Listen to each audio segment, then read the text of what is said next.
Party people in the place to be, live from 58 Dream Street. This is a shambles. Live from 58 Dream Street, we're Jameson with Games. Happy Friday, folks. Hope it's a good one wherever you are. It's a fine one here. I'm having a good Friday. Not that, not like the religious holiday. But the day is going well. Except my glasses are filthy. Hold on a second. Or at least a little smeared. I should probably get new glasses. I think my eyes haven't changed. And yet, I bought these glasses at least like 5 years ago. I don't know. So, here we are. To play some more Wizardry Gaiden 4, Throb of the Demon's Heart. Or, if you prefer the non-translated version, Taima no Kodu. And, yeah. It's been going well so far. I've been having a great time. And I'm not sure how long I'll go because it's awfully warm in this room. It's a beautiful day. It's Friday. Don't have the Friday Night Frosthaven show because you did it on Thursday. Company coming over. All that kind of stuff. But, I want to go a while because my hope is that maybe we can clear the Tower of Witchcraft today. I don't know. I'm not calling my shot because I can think of reasons why this wouldn't work out. For example, I guess there's two main sticking points. Because my theory right now, like I've made it all the way to where the treasure that I'm supposed to get is in the Tower of Witchcraft on the top floor. But when we go to get it, it retreats into its own pedestal. So there's something to solve there. Possibly involving helping some of the NPCs in the Tower of Witchcraft or solving some of the puzzles. British. Am I,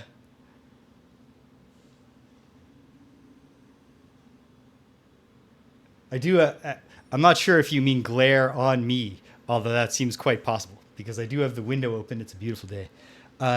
With the curtain up. But hello, British. I hope it's a good Friday for you. Definitely your workday is done, for sure, given what time it must be over that side of the pond.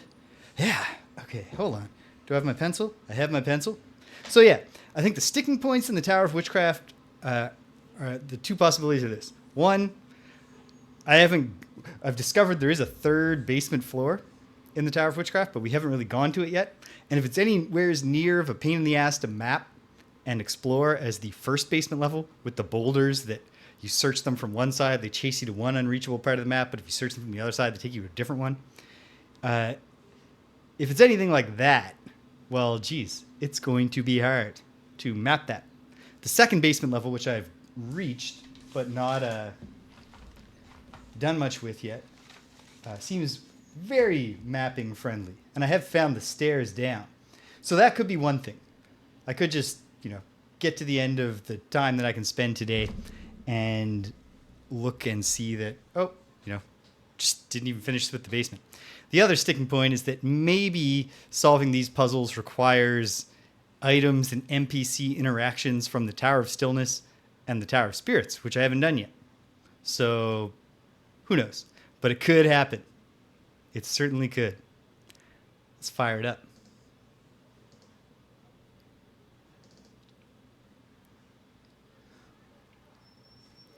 Translation courtesy of Espernight and Finesse. Translation's also done by Agent of... I understand they were just kind of bound by how long that screen displays in the original. But I wish it lingered a bit longer. I will... Next time. Episode 8, I hereby pledge, is the one where prior to starting, I'm going to look up the names and any websites of the translators and the hackers for this ROM translation, and I will credit them because I really appreciate the work they did with this. Here we are. Okay. Wizardry Gaiden 4, Throb of the Demon's Heart. Let's go. I can't remember if I've got item identification to slog through. I feel like I might. Ivy, Sasha, Kiki, Cedric, Mary, James, hopefully, unless we need to bring out Gromny to identify items. Okay, that's promising. very promising. I feel like I don't even have to check, but beautiful, beautiful. Nothing but free slots. Sweet. Let's go to the Tower of Witchcraft. One thing that's got me feeling great here on the Friday at the end of my first week of vacation is that I started doing on my Switch Fitness Boxing Fist of the North Star Edition. And God, I've been too inactive. And blessedly, my unreasonable genetics have not yet abandoned me, even though I'm almost 40. So I've been able to get back into the swing and move my body. I already look a little bit better with my shirt off. I'll ask you to take my word for that. I'm not going to prove it. And I feel better, which is what's really important. Now, I'll feel even better, I think, next week when I don't have a mild amount of tenderness in every single muscle in my body. But I'll take that over how I had been feeling, which was sluggish. Okay, putting up our spells. Diaphic from Sasha, a monk who has psionicist spells. Diaphic will increase the odds of us detecting hidden doors, but not guarantee it. Cedric put up Litophyte. If we step over a pit trap, we will not be harmed. Mary's going to put up Latumapic and Maporphic, because I don't think Kiki the Valkyrie has those yet. No. Kiki the Valkyrie's coming along, though. She's got the Valkyries learn pre-spells, and she's got the first 2 schools now. So that's pretty good. Her stats are kind of crummy. When she class changed to a Valkyrie, it sets her down to the default Valkyrie stats, and like her strength, I don't think has gone up once in 6 level ups so far. Kind of painful. Okay. We're all set. Cedric has a scroll of Lomilwa, the long-lasting light spell. So I'm going to use it when I get down to the second basement level. Or I guess when I get to the first basement level. No, because there's no way through the first basement level without going in to a darkness area. So I might not even do any, because I need to get chased by boulders. The boulders always deposit you in these darkness areas all around the floor, which you can see I've mapped most of, but not all of. Fortunately, I'm keeping track down here of which boulders facing from which directions have taken me where. I don't want to finish that one first, because like I said, it's kind of painful. I'm going to see what I find on the other floors below it before I go, because maybe we'll find the things that seem like they will solve all the problems. Or maybe not. There's only one way to find it. Let's go. Getting down to the basement is easy.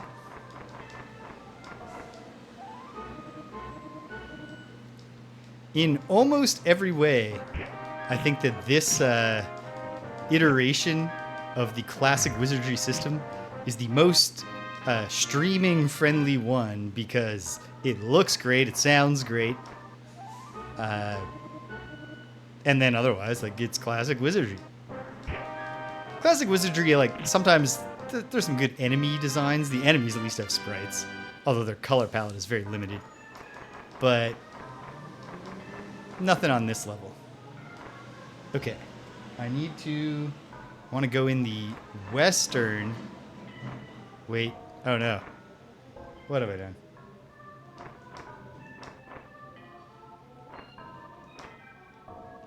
You know what? Whatever. We have like 18 Latuma picks.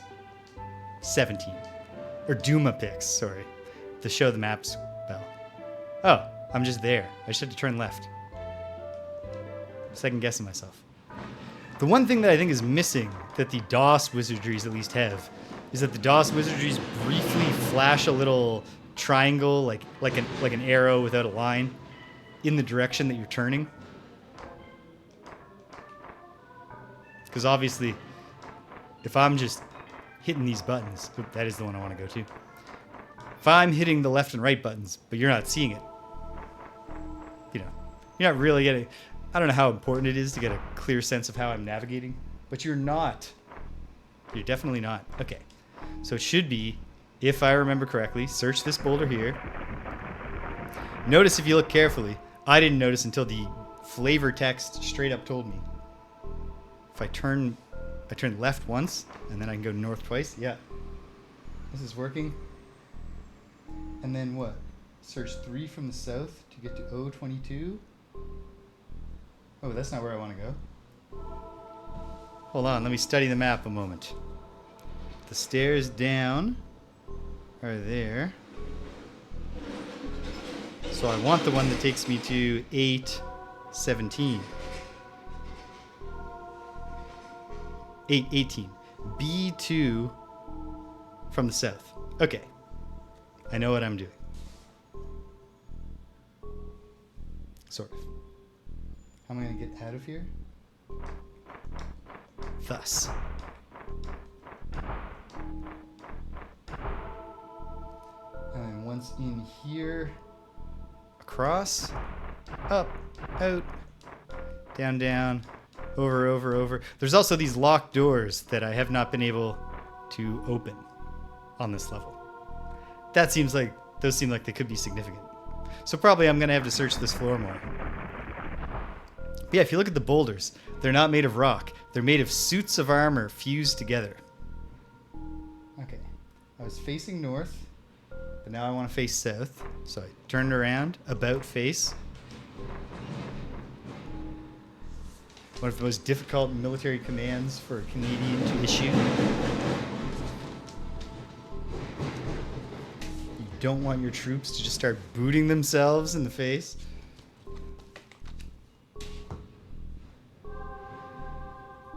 So here we are.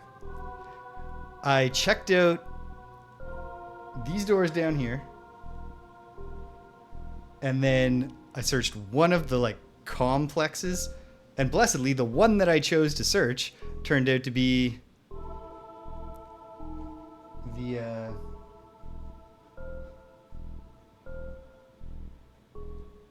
a special one. I found an urn that can hold or capture spirits. There's a lot of possibilities for what that could catch, because many of these NPCs could be ghosts. On the first basement level of the Tower of Witchcraft, I believe, there is or it might be in the basement of the Tower of Spirits. Let me see. No, there's a raging room of flying furniture that says, "Give me back my body." So maybe I can catch that spirit there and then find its body somewhere. But there's also fireflies. Maybe I can catch them. There's lots of ghosts. Hail, Stimpinski. I was trying to figure out what the joke was. It's like, Hames, yeah.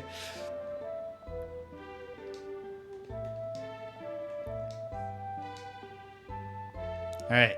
We've got low Milwa up until such time as I step into a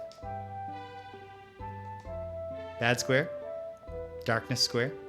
And I got to cast Duma Pick for a second because, like a fool, I forgot when I found the stairs back up, or I forgot in the first place, and then when I found the stairs back up, to note where they are on the map, so I didn't know where I was. Okay. So from here, I think my first order of business is going to be checking out the other two complexes that I've found, the large central one and then the northeastern one. And then I'll check out the southeast quadrant of the map and then I guess the southwest. In the meantime, though, I might as well step in all these squares. They aren't going to be anything. But just to get that gray out of the map. Oh. There are at least these two closets. Might as well knock them off. I don't think searching a closet with nothing notable ever does anything. But what if it does? Constantly second-guessing myself on that. All the enemies on this floor are not all of them, but quite a few of them, are a new enemy group of animal ogres. They're no match for us, but they're cool. They look awesome. Okay. Oh, hey, stairs back up. So there's more than one stairwell down.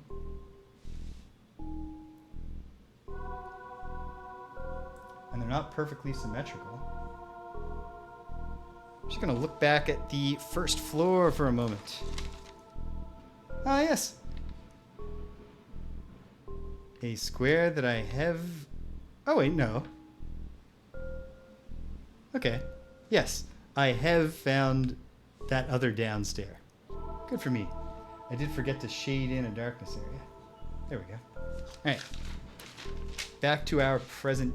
Back to the task at hand. I don't think there's another door going down this wall. So the way in's going to be to wrap around, but we also seem to have 2 closets here. Might as well check them out.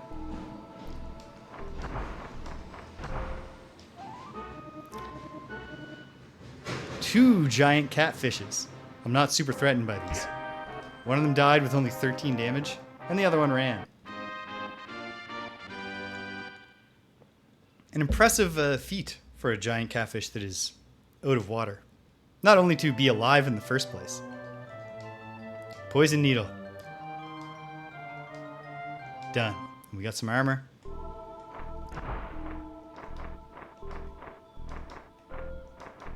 Alright, here we go.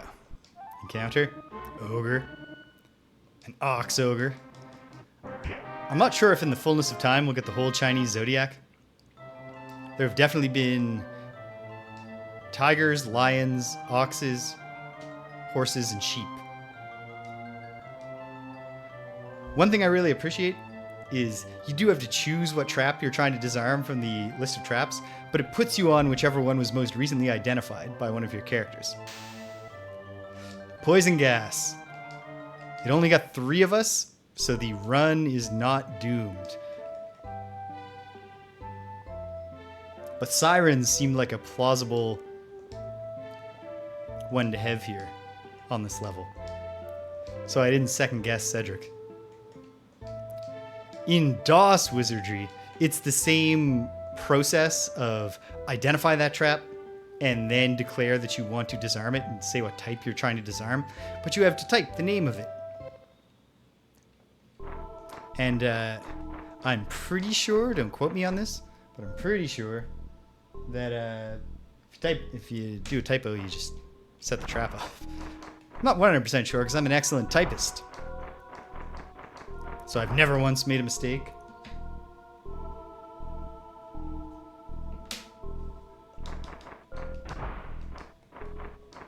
But I don't know what it's like for normal people. Looks like we do have one unused square in the map here, because see how in between at the bottom right of my auto map there's 2 unstepped in squares between those 2 filled in ones. Well, the bottom one of those is the stairwell up. Out of curiosity, I'm going to have Sasha use Calco to peer through the wall. Solid rock. Okay, it's just an unused square. It's good to know, though. Deer ogre and a oh, did I forget to mention the deer ogre? I think I did, which is silly because it's the coolest looking one. And they all look pretty cool. The horse kind of looks, oh no. The horse actually survived the round, and I didn't even see what it cast, but it was a low-level mass damage spell. I would have preferred that it just attacked us and missed. Cedric says it's just a sling stone. Let's have Mary check it with Calfo. Oh.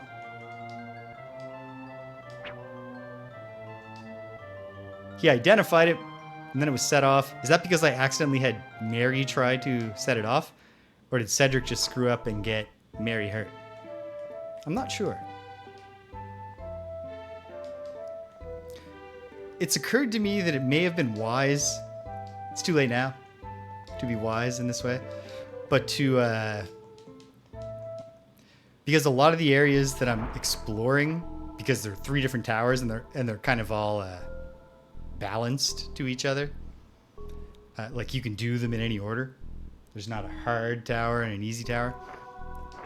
Okay, so what's the way in to this large central area? Because I have not annotated any doors that seem to go into it.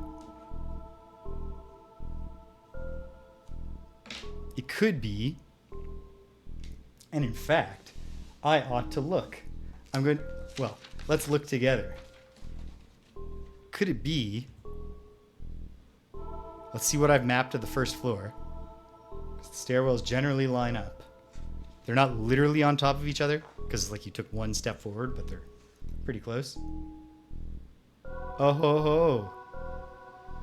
Right around the area that I have not found a way into yet is an area I have not been, I can't access because that's where all the flying stuff is up on that level. So maybe there's another way down from 1B, and we do have some more exploring to do up there. But let's do what we can of this friendlier, darkness squareless, undark squared floor. I don't know what the smoothest way to say that is, and I should. I'm a technical writing teacher. But having said that, I am on vacation, so come on. Yeah. Looks like there's no obvious way in from here. It's the last level 2 spell slot Sasha has, but I want to just take a peek. On the other side is darkness. Okay, fair enough. That's probably going to be important, so either finding a way down there from the first basement level or a way up from the third basement level is going to be the way to go. So now, let's check out this northeastern complex. Okay, door in doesn't really matter. Oops, smash my face on the wall. Strange monkey, and that certainly is a strange looking monkey. And 2 Necromata. I think Ivy can kill the monkey, and I'll just have everyone else beat up the Necromata. Monkey dies. That sort of fire is good. And Ivy's a good fighter, credit to her. Boom. The biggest threat to the party right now, geez, Cedric, is absolutely just getting constantly hit by traps. Like there are some traps, the Ghost's Hand trap, that can take one or more of your party members down to like a handful of hit points. You could be having a great run and set off a trap like that and have everything fall apart. This is almost certainly a one-way door since it goes back out to a hallway where I have not indicated that a door leads in. So I'll turn right. Another probable one-way door.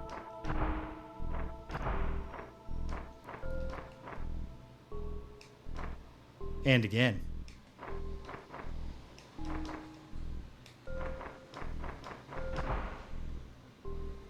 Okay. That's the upper section here. I'll do search.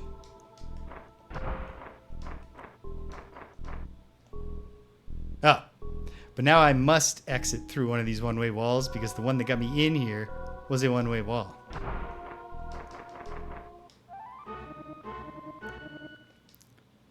Tiger ogre and an ox ogre.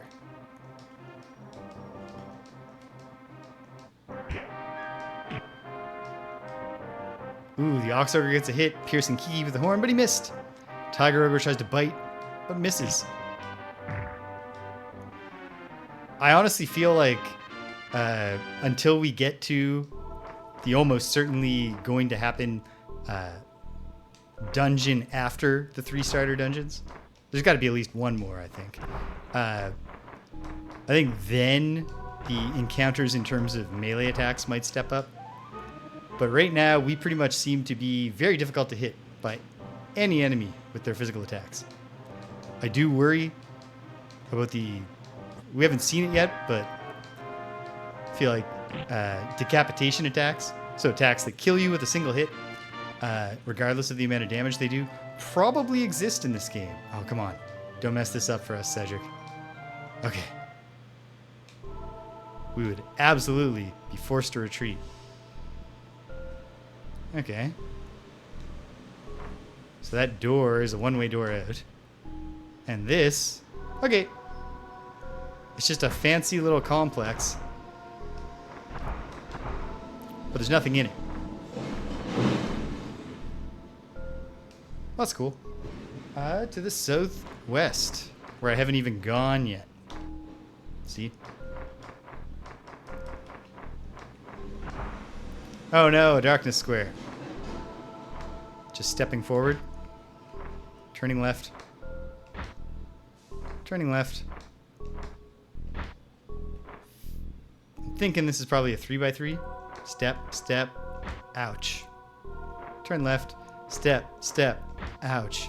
Turn right, ouch. Look at the auto map. Yep. It's just a box.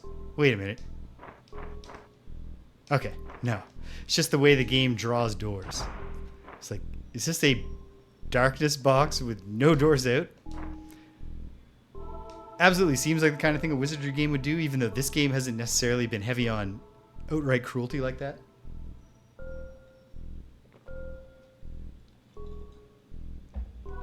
Like, oops, this party's trapped forever. Start a rescue party, level them up till they have the teleport spell. Make multiple forays to save the party. Another darkness space. Ooh, an ox ogre emerges from the darkness. And dies. Poison gas. Disarmed. Thinking this is also just a dark 3x3 chamber. Yep.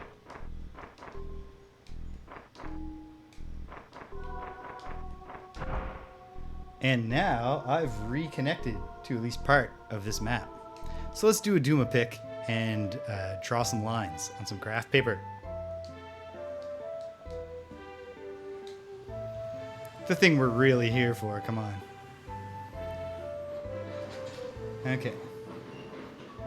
This goes into this place. And then I think, yeah, these look like they're almost all one-way doors once you're inside. But in those 2 expeditions, I touched all the squares, so I don't think I missed anything.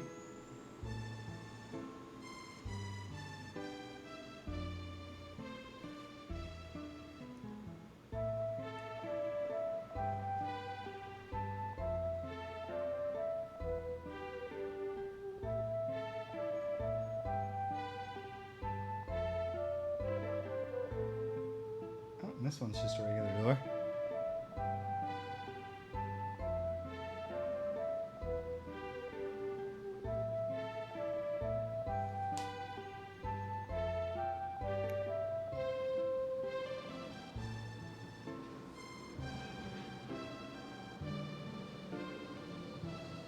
Boom. Boom. Kind of seems like a lot of work to draw this map out, this portion of the map I don't think I'm ever going to use again for anything. But hey, there it is. It's done. Alright.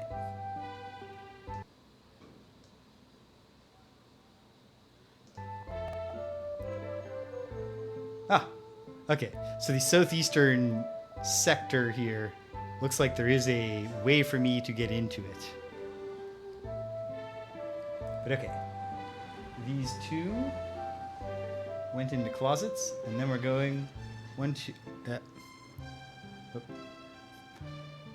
2, 3, 4, 5, 6 down. Oh, you know what? Easier way to do this is that the 2 3x3s are just here. Dark. Dark. Door. Door. And then this comes all the way over. This comes all the way down. And then this goes notch and down. So except for the part, Cedric, welcome. Your avatar did set off 1 poison gas trap, but fortunately only 3 of us got poisoned, so it didn't ruin the expedition. We're very close to finishing mapping the second floor, second basement floor of the Tower of Witchcraft here. Although that whole center segment there, either there's a secret door somewhere, Yeah, Cedric sees part of his role as, making sure the party is prepared for all eventualities. Oh, wait. The way into this quadrant I was just already looking at it. I'm just going to keep the light off for now. Really hoping, for whatever reason, Mary just skipped learning the low Millwasp spell. The good light spell.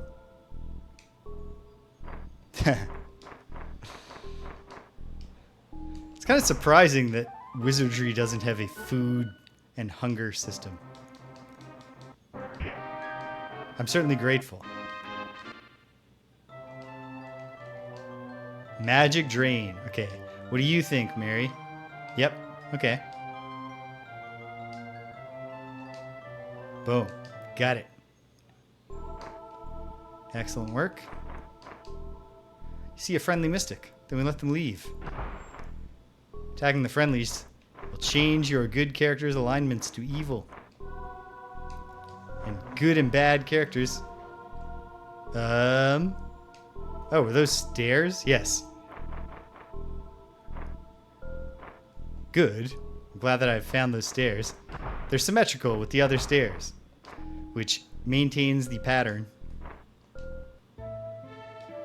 Alright. Let's do a little more cartography here. I'm going to skip those 2 closets for now and head down to the 3rd floor. Maybe there's a way back up from the 3rd floor into that currently unreachable area in the center.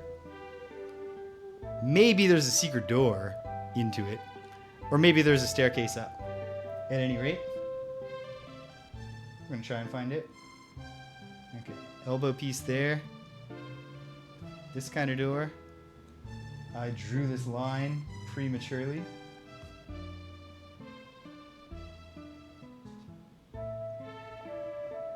And then that part's easy enough.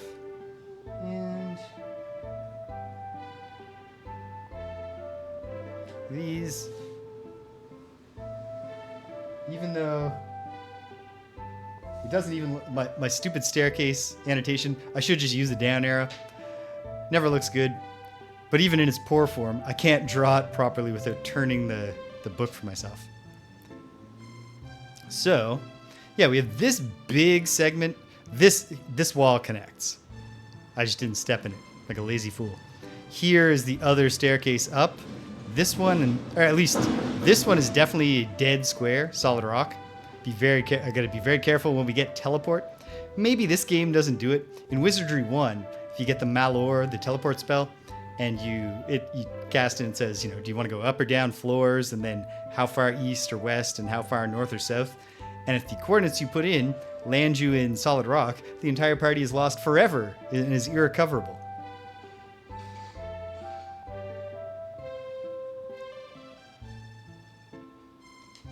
I think I read that Malor in this game will only let you teleport to squares that you've already visited, which both weakens the spell, but also probably strongly reduces the possibility of a player accidentally killing themselves, wiping their entire party.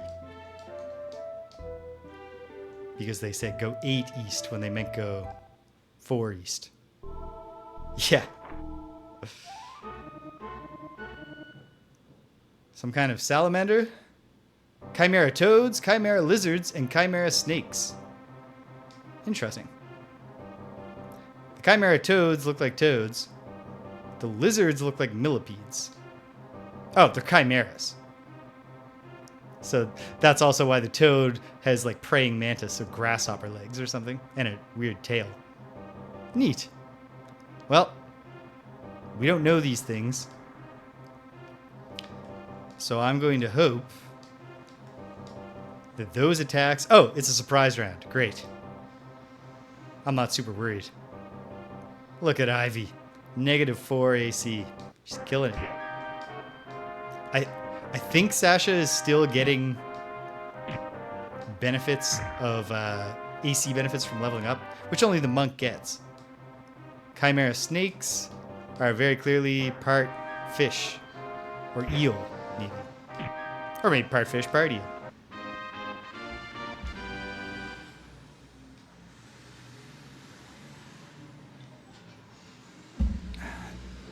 Tell you this. If you're a kid visiting your family friend's grandfather, Cape Breton, he's a lobster fisherman. He takes everyone out on the boat. You pull that lobster trap up, bring it onto the deck, open it up, and there's just a big eel in there and starts flopping around. Boy, is your little sister gonna freak out.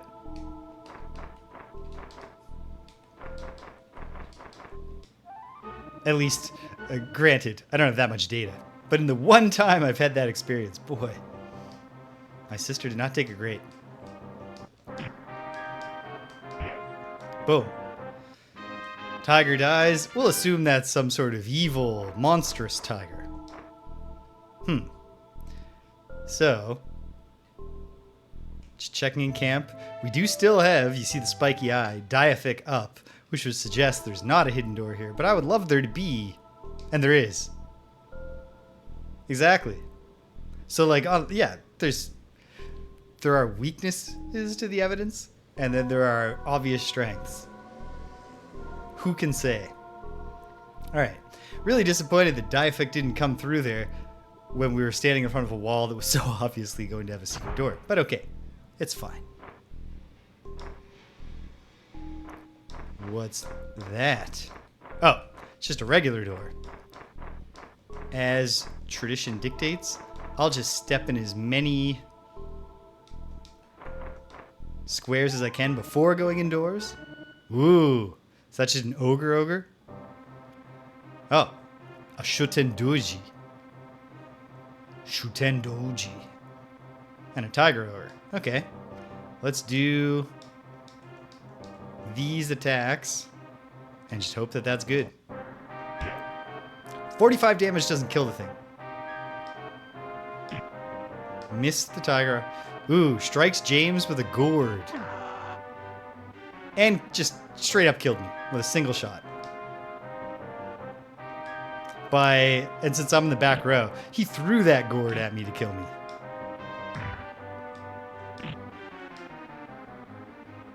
Okay, well, we don't have to immediately retreat. Big experience that James doesn't get. Oh, that's actually the reason why we must retreat.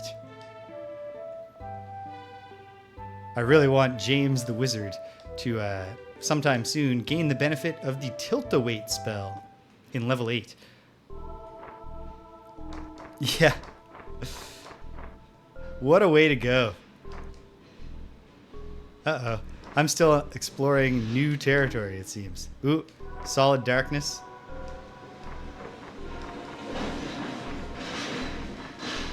So back this way. Another encounter. Another scary looking ogre man. Alright. The Tenome is the scary part here. The Karasutengu I don't think is going to be a big deal, and the sparrows are definitely not a big deal. Well, there's a bunch of them, so what I'm going to do, I'll have all the fighters do that. Cedric will use his breath weapon on the sparrows, and Mary, who can cast, will use body, I guess, on Karasutengu and see if it dies. I think body is just death. Okay, got the Tenome, so we don't have to find out what it does.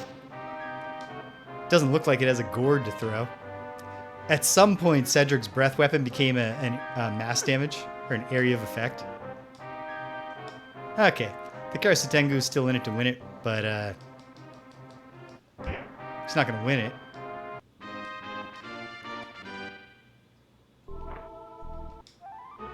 Oh no, I came through a one-way door, didn't I?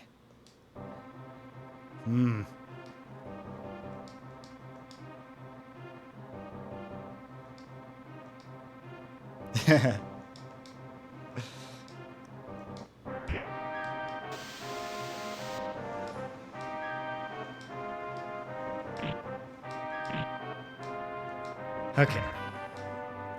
We're in a little bit of peril right now,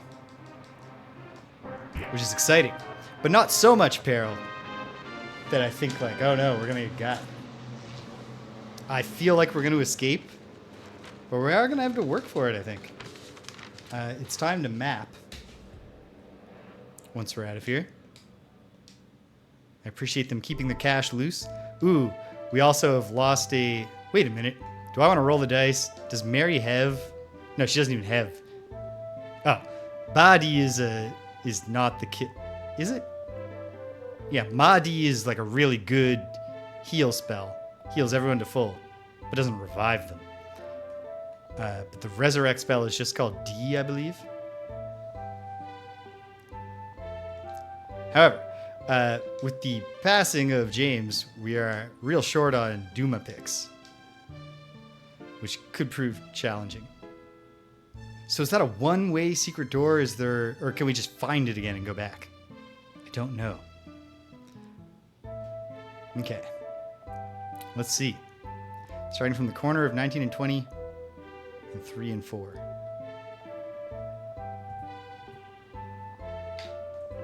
So 19 and 20, 0, 1, 2, 3, 3, 4. Yes? No. Yeah. Starting here. Ha! He's the cartographic support.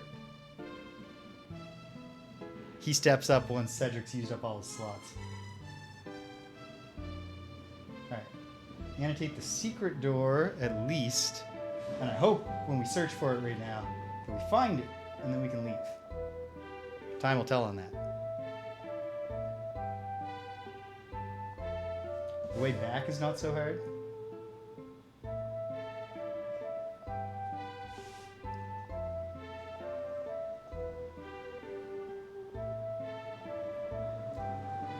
But yeah, the enemies are a little tougher, which you'd expect. I guess the further you get from the ground floor in either direction, the tougher your enemies become.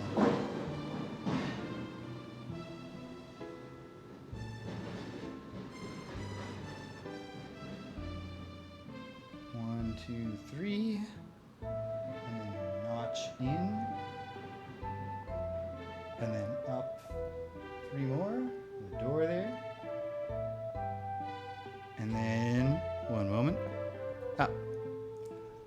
Over 1, over 1. Uh-oh. What have I done? Why is this wrong? Because I didn't have to go 3. I had to go 2. 1. Space. 1 and down. With a door there. And then, why wouldn't I? The other staircase is at 5, 9. 5, 9. Goes up, of course. I think all these starter dungeons, and possibly all the dungeons, but we'll find out for sure, are just going to be 6 levels.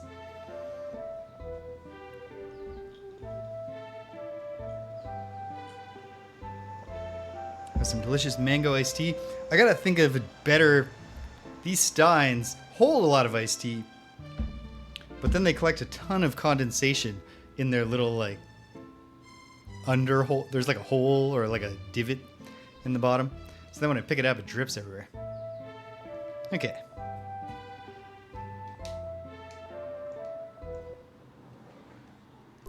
Let's... Oh, never mind. I don't know. I can't explain why I didn't just see the door before. At any rate, we're back. We are so back. Okay. From here...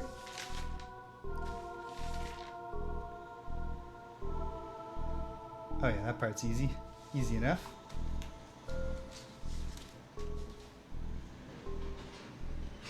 I'm gonna go... here, south, like that. Let's keep the lights on. Even just to make ourselves all feel more comfortable as we drag around my corpse.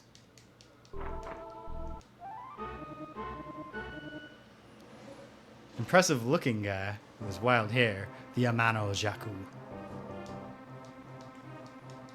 But I think this is going to be over pretty quickly. And it is.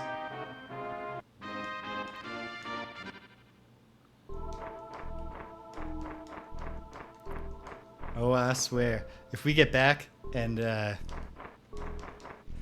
resurrection just is a total failure, that's gonna hurt. Easy way to get... The stairs are very accessible. Your way back is actually pretty generously accommodated in this dungeon, which I appreciate.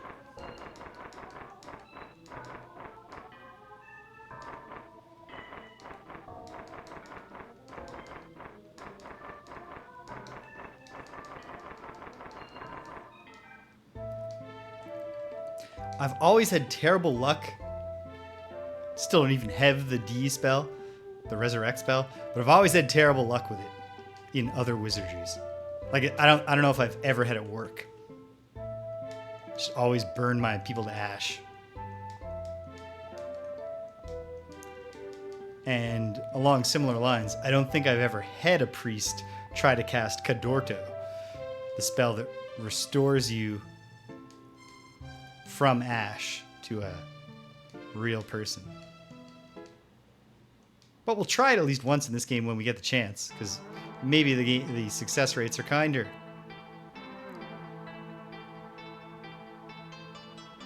Probably Ivy's just holding enough gold. One benefit of my, tedious item identification gimmick, and the fact that I tediously enter and exit the dungeon, sleep in the stables, and use my own spells to do all the healing. Big benefit of that is that we get a lot of money. Come on. James is cured. Hell yeah. We're at the point now where it's horribly painful to permanently lose a character. Although if I did lose a character, one thing we'd have going for us is that we could go and get try like an alchemist or a dedicated psionicist and see what they bring to the table. All right. Anyone level up? No, but decent progress.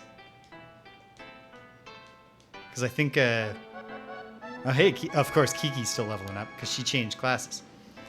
Get some strength this time, Kiki. New spells, strength, IQ, luck. And she's pretty close to the next one.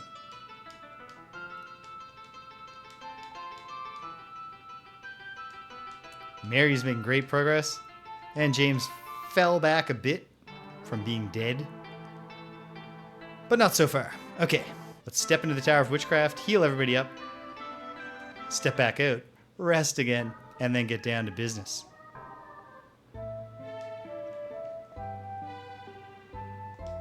think I'll put off the third floor. I think I'm feeling the wisdom.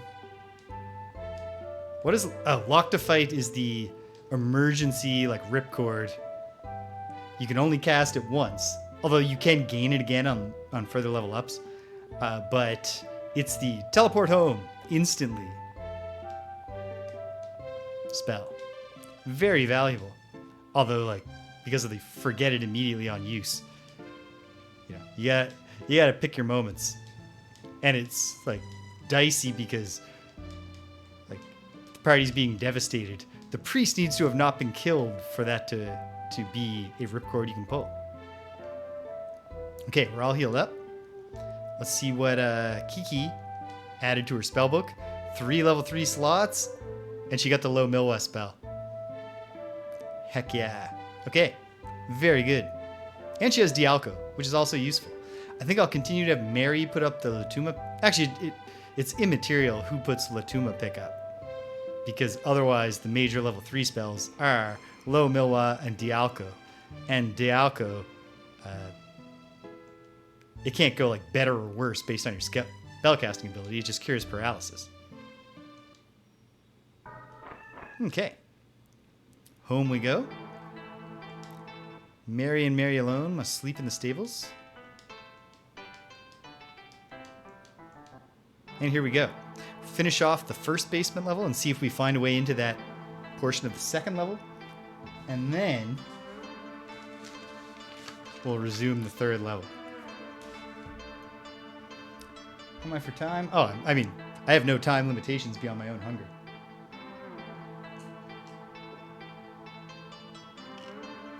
And, you know, it's a lovely day and it's eventually going to cool off a little. Maybe I want to go for a walk or even a bike ride.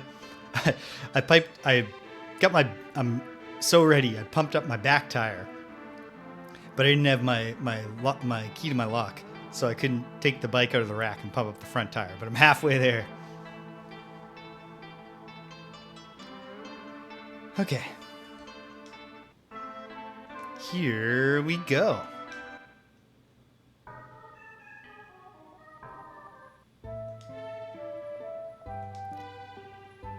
Kiki, no. Sasha does the, you know, maybe not that useful, but we still appreciate it, Diaphic. Look at Sasha's incredible stats.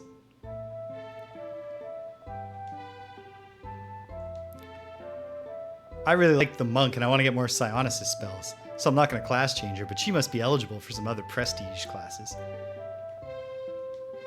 Cedric gives us Lithophite, although I don't know that we've been threatened by any pits since the switch puzzle days of this first floor.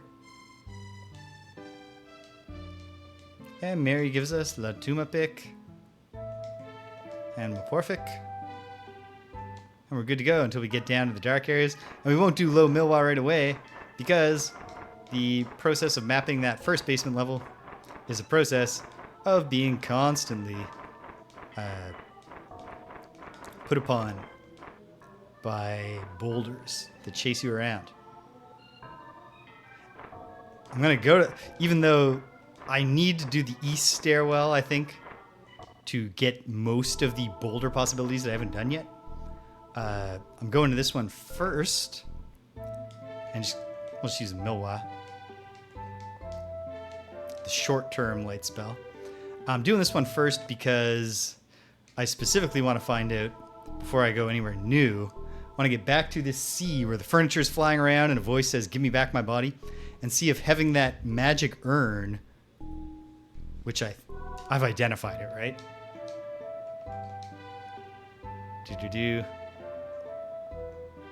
Who's holding it? Magic jar. There it is. I want to see if that can I capture whatever spirits are throwing the furniture around and chasing me out of that place? I'm not sure. Not sure if I can or not. Okay, how do I get there? I want to be at 7, 18, or some 8:18. Okay, so that involves Boulder 2, I think, from the south. Yes, facing Boulder 2 from the south. And so, why did I put Milwa up when I knew I was going to go do this? Search the magic boulder that chases me down into this corner. Turn left. Step forward. We'll just do this in the dark.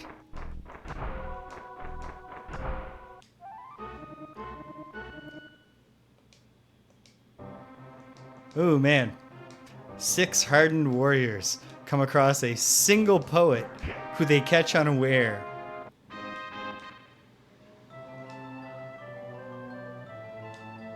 Slingstone. Oh, Mary confirms it. Could not disarm it, but didn't set it off. Disarmed. All right. With the scarier traps, boy, does it start to feel pretty stressful when it's saying you could not disarm it. You're trying again and thinking like, I'm going to set this off, aren't I? Aren't I? Here we go. 6 swords. Well, hold on. Not even. It's more varied than that. Sword. 1 sword from Ivy. A tonfa and nunchaku from Sasha. A great axe from Kiki. Although I think I should try out the other cool weapons she has and try to figure out which one is the best. Cedric's crossbow. And Mary's flail, right? Morningstar. Yeah. A wide variety of bludgeoning, stabbing, and slashing implements. We search, and hopefully I annotated this correctly. I know that I second-guessed myself at one point.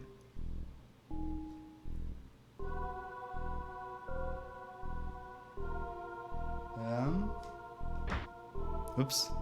Right, of course, facing north.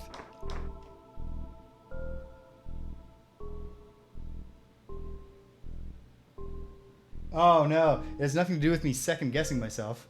Like a fool, I misread where I was trying to go. And so I used the correct boulder to get to where I said I had to go. But where I said I had to go was not where I had to go. So hold on a second. I want to get to 11, 21. Or 11, I wrote it down as 11:19, but I'll fix that. Okay, it is Boulder 2, but I want to face it from the north. How do I get there? First I need to get to 5-7 by searching Boulder 5 from the east. Oh, go figure. I actually did need to be coming from the other direction. So go back up, take the other stairwell down, and then we'll be on track.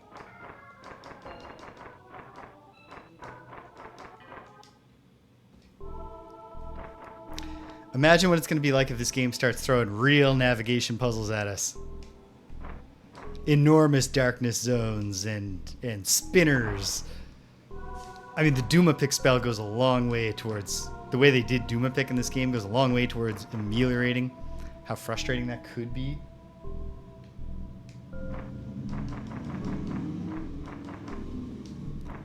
So here should be the one.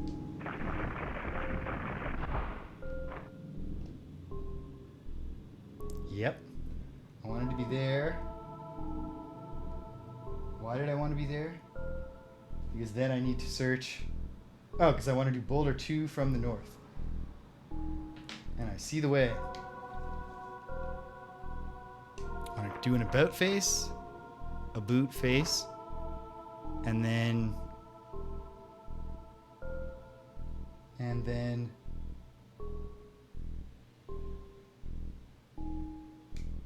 left. One day, I'm going to take my, how far can I push non-visually dynamic streaming to some text adventures and interactive fiction.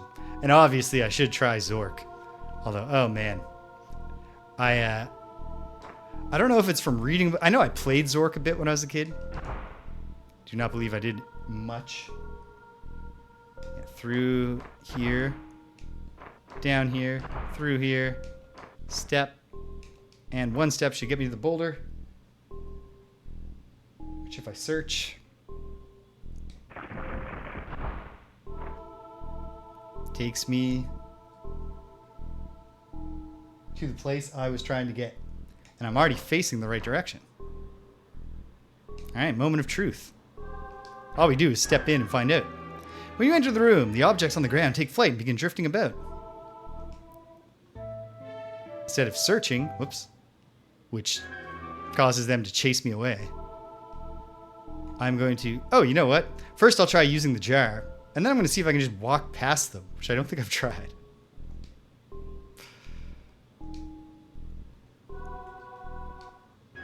You remove the lid of the magic urn. A tremendous scream rings out, and you see something like white smoke being sucked into the urn.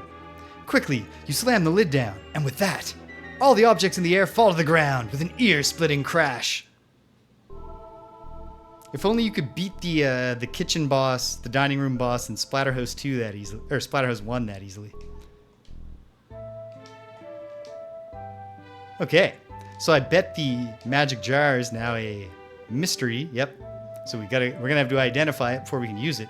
But what I was one idea I had was if we capture those spirits, I mean, maybe it's just capture them so you can explore this place. But alternately, what if that guy who's like complaining about his body, I can't control, why this body? I can't control this body. And if I did search, the ghost that was moving the furniture around would also be like, where's my body? Give it back. I wonder if those are connected and we can restore the proper spirit into that body. Who knows? We're going to find out together. Still just doing Milwa, as long as I'm very strongly suspecting darkness squares at every turn. But this is the area where, in theory, a stairwell down could exist.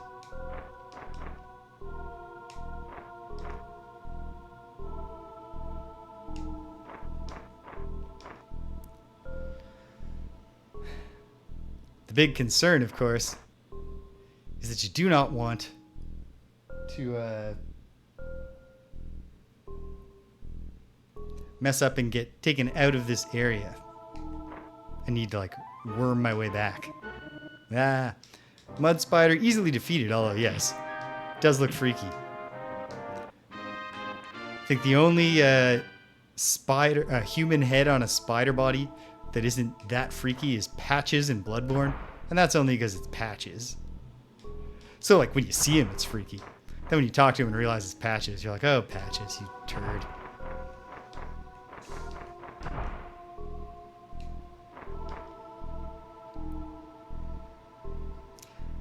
I'm hoping this is just a closet. Yep. Search it. A door. Thank you, game. Thank you for clarifying that. Okay. I think it's actually going to be right here in between those two up stairwells. But let's check this one first. Go back. Milwa sucks. And yet,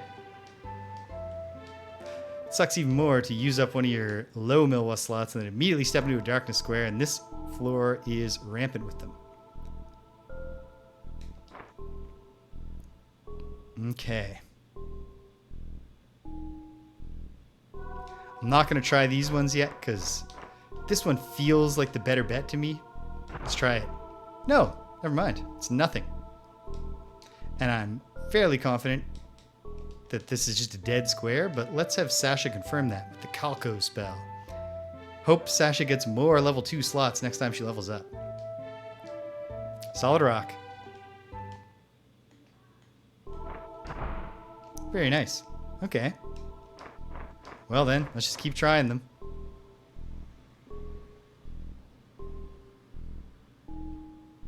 Ooh. Yeah, that... I don't know that I can't think of like a spider dragon image from like video games or anything. And it's like, now that you say it, it's like, yes, spider dragon. That sounds incredible. The second floor of this basement is filled with anthropomorphic and like animal ogres, I guess is the way to put it. Ogre morphic animals. And I don't know.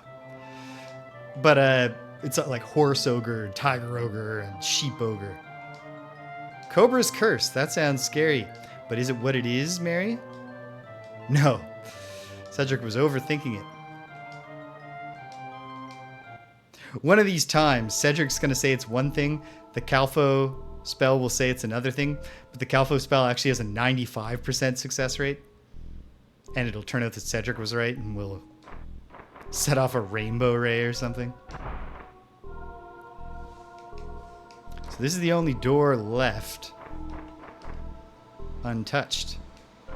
So if indeed there's going to be a stairway down around here somewhere, well, I would have found it, and I didn't. So perhaps this area was only significant for the presence of those spirits to be captured, which would suggest that the way in to the middle quadrant of the second floor is either a secret door on the second floor or a pathway up. Or, hold on a second. Let me go back and look at the first floor map for a second. I had one more thought just now.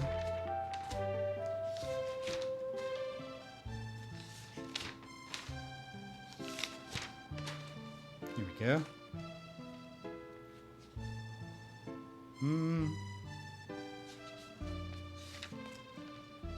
Yes. The light room.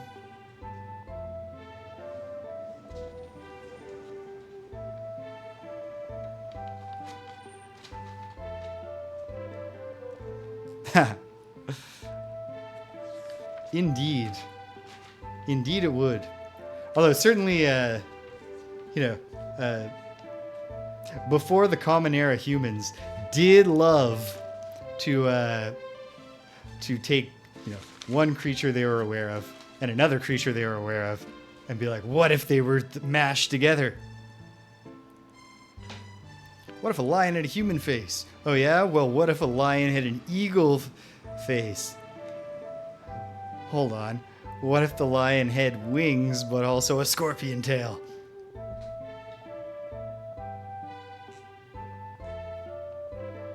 And lest you think that I'm mocking the creativity of ancient humans, we must note that they were right in every single instance, so that was a very cool image. Why am I here? Oh, to cast Duma Pick. And then, after I do the mapping here, I'll show you my new theory.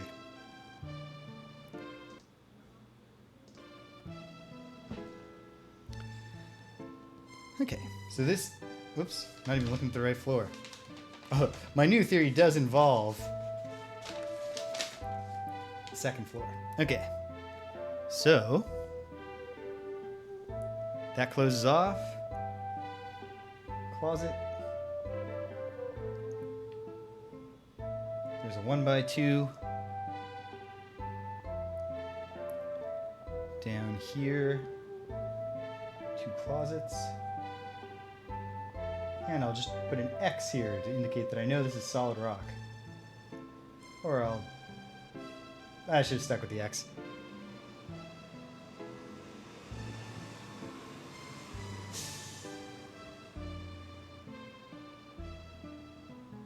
That's a plausible explanation. I mean, who knows? But it certainly sounds plausible. It's reasonable. What is it? Deduction, induction, abduction. Reasoning backwards from a set of observations to try to identify a potential cause.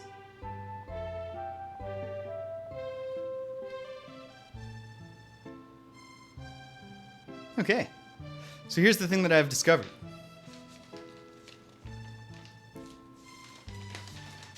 So here is the area of basement level 2 that we can't get to.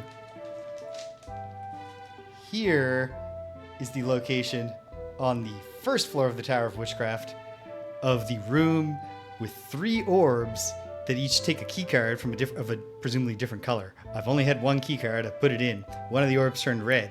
There's 2 others. Above us in the Tower of Witchcraft, there's a single orb that acts as an elevator to take you up 1 floor. I bet from the first floor, we'll go down from there.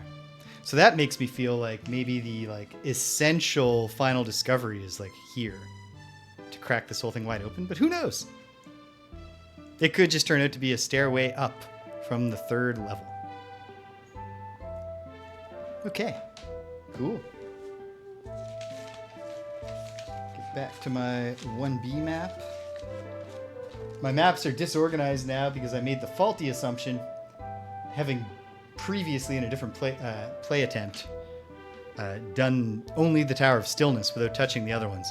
The Tower of Stillness has 4 above ground floors and 2 subfloors. I assume they'd all be like that. No. So where I had pre-drawn Tower of Witchcraft 4th floor, I had to switch that to 3B. So now my page order goes 1st floor, 2nd floor, 3rd floor, 3B, 1B, 2B. Not great, but at least they all fit. It's not as bad as if it turned out to be a 7th floor. Okay, so we just need to get out of here, which is pretty straightforward. And then I'm going to keep going here for now. So I'm going to take a look at my map and my annotations and see which boulders from which ends have I not done the search and find out where it takes me.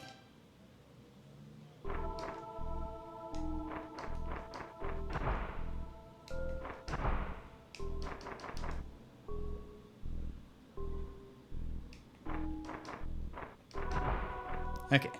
Back out into the area, but I gotta look at the annotations for a second. So, B1 I've definitely done while facing from the west. B2 I've done from both the north and the south.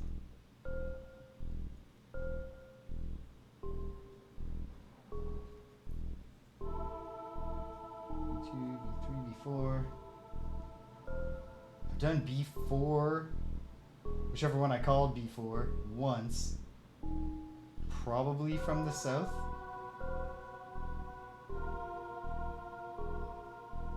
How many are there? I should count. 1, 2, 3, 4, 5, 6 that I've found. So I haven't done either B6.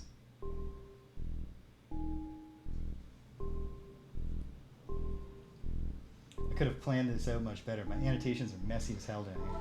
Okay, so how many haven't I done? 1, 2, 3, 4 possibilities that I have not completely explored. Does that include, let's see.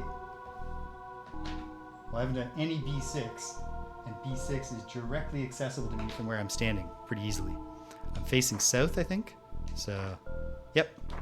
So if I just go to the north, turn and go to here, this should be all new. I hope. I'm not going to waste any time confirming exactly where we are right now. We're at 7:18. Perfect. Or no, 18:07. I wonder, is that a Japanese axis, graphing convention to have the Y before the X? Or maybe it's just like a symbol for north, south, and east, west. Who knows? I do know that actually Wizardry 1 just says how far north and how far east you are, I think. So it could be something like that. I bet it is. Okay. That's all very well and good. So from the west, B6 takes me to 18,7, which is a new place to explore. So let's explore it.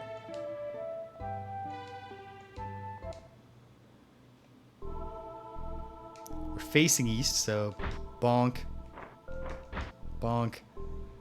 They all go into 2x3 darkness areas with a single door, a single, not even door, just empty space out. And then, well, let's step everywhere because there'll always be one-way doors lurking around here, waiting to take me back. But this one shouldn't be one of them. It's just an empty closet. Just keeping it dark because we're going to be continuously going into darkness squares.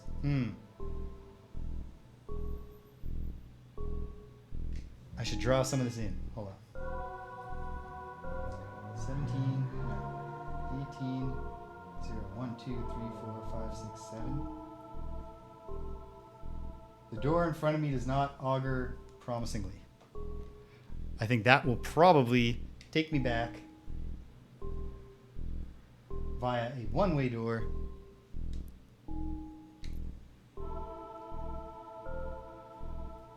It's not guaranteed to, but I suspect that's a one-way door that will wind up connecting me back to the readily available part of the dungeon. So let's check doors that definitely don't do that and see if there's anything there. Scary man-face spider, scary lady-face spider. Because Japanese lady ghosts are scary images in their own right. I think the zebra spider seems scarier here. At any rate, they all melt the same in acid.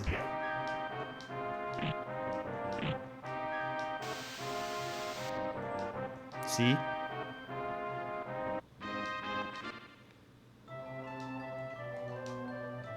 A bomb. Bombs are scary, but... Ooh, a cape.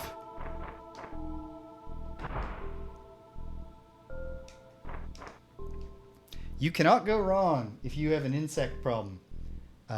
If you are capable of breathing globs of acid.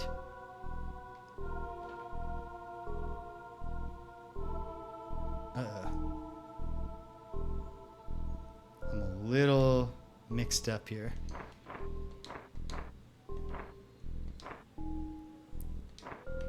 Okay, so I'll lightly draw what I think is the one-way door there, because then that gives me enough to know what's going on here. There, okay. Little manual mapping. Just stay sharp. And then, great. This just comes along like this to here. Yes, yes. Up like that. And we have a door there. A couple doors left to check that I think are fairly promising in terms of not being one-way doors back, especially this one. I don't think darkness prevents us from, like, seeing you're in a special room. But what if it does? Well, that's definitely a door back. This one, though, doesn't seem like it. And then it looks like we have,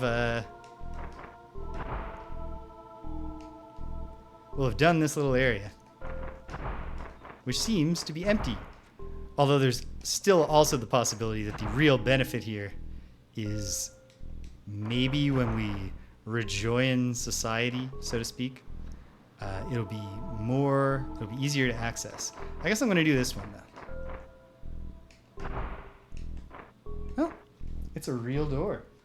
Glad that I was light when I pre-annotated it. But this one is definitely a one-way door because I've been in the other side.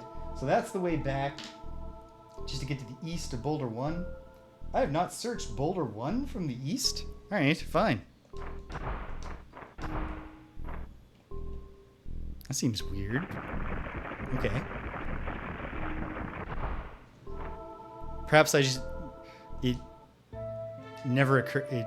By the time it occurred to me that the boulders took me to different places from either side, I was done thinking about Boulder 1. Ooh, 22-0.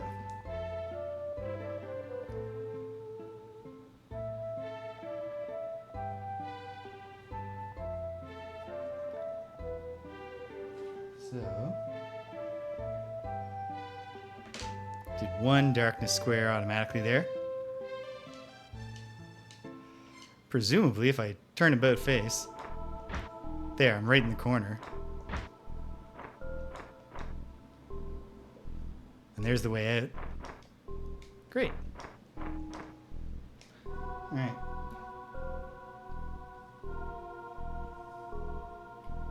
Gotta search everywhere because solving that light room puzzle requires 2 more colored cards. Those gotta be somewhere. I gotta find them.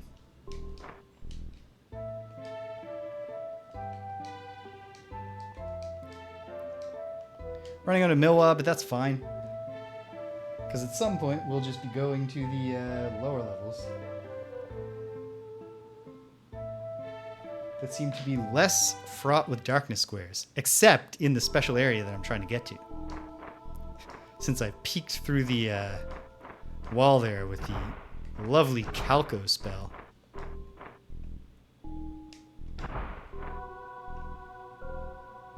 Okay. Oh, an encounter. It's a Nikomata and 4 Nikomata and a Yamawarashi.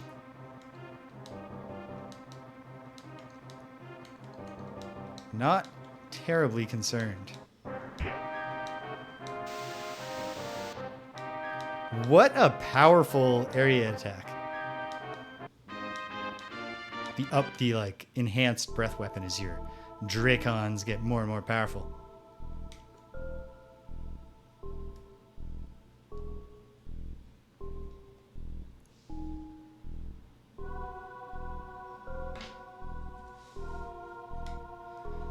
Okay.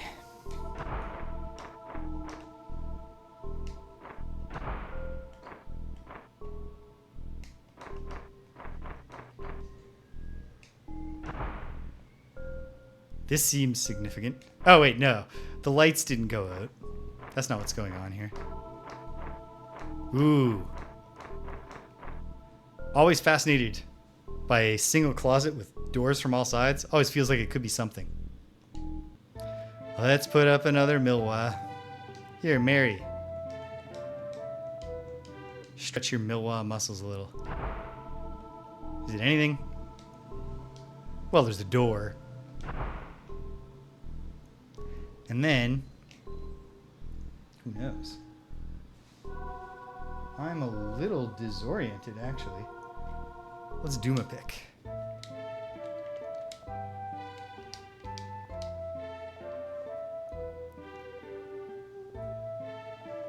Oops.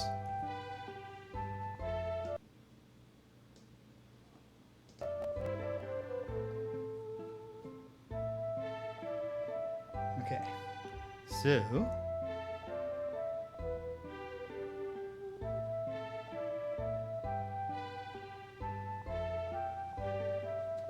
that's not so bad. It's not so hard.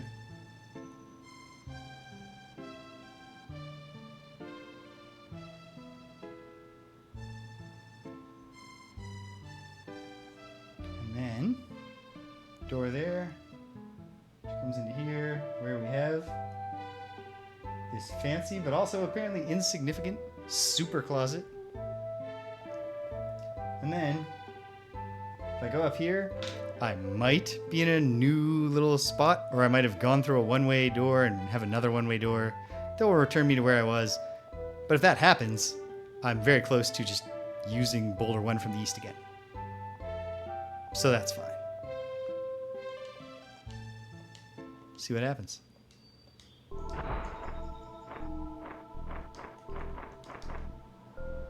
Well, that's definitely a one-way door. And our way home. However, we don't want to go home just yet.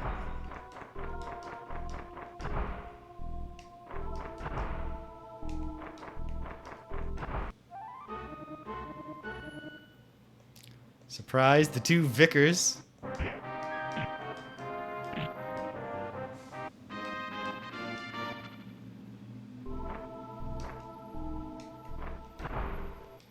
Okay, that's pretty straightforward.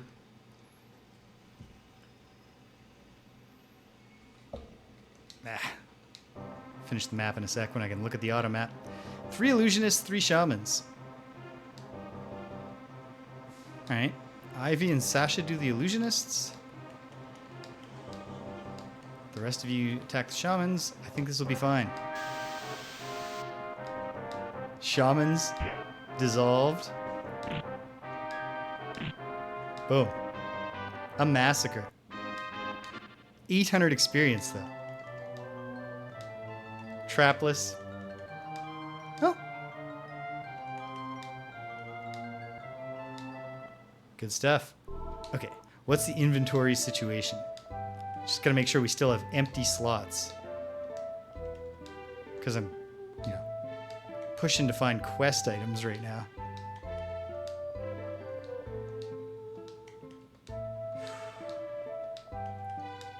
Okay, I've got 2 more slots. And I could throw some stuff out, but you're hesitant to do that just when it's not even identified yet.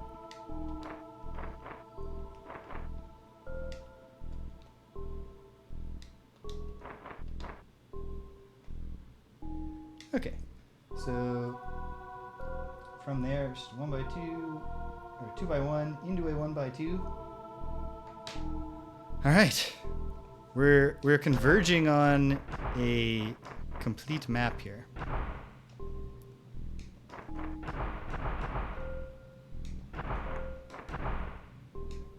Hey, where'd the door go? Okay, what remains? I have not done... I don't think I've done B4 from the north, but I might have. And I've not done B6 from the east, and I don't even know how. I think I got to do B4 from the south at the moment, which I believe is the way I already did it from. This one's B4 right up ahead. Okay, find out where this takes me, which will confirm or deny my annotations.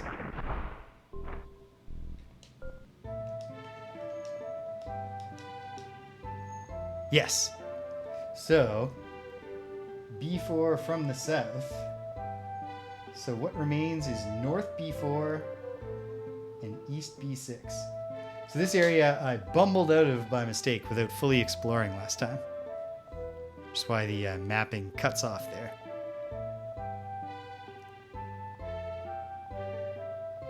There might be a 7th boulder.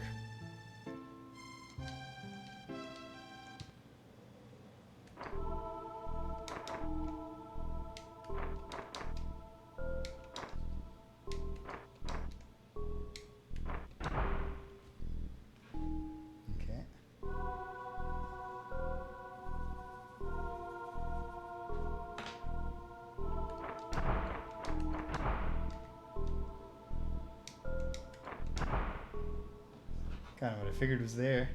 And meaningless closet. Okay.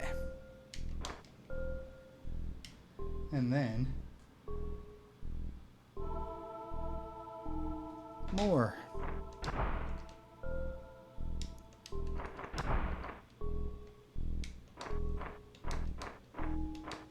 Standalone closets.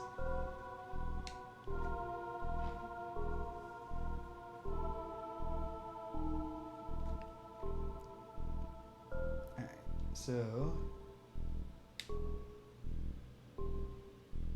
I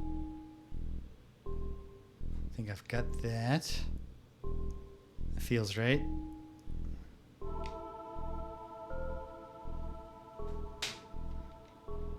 Okay, turn around, take a step.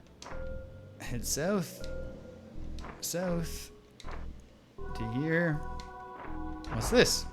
Friendly group of necromancers.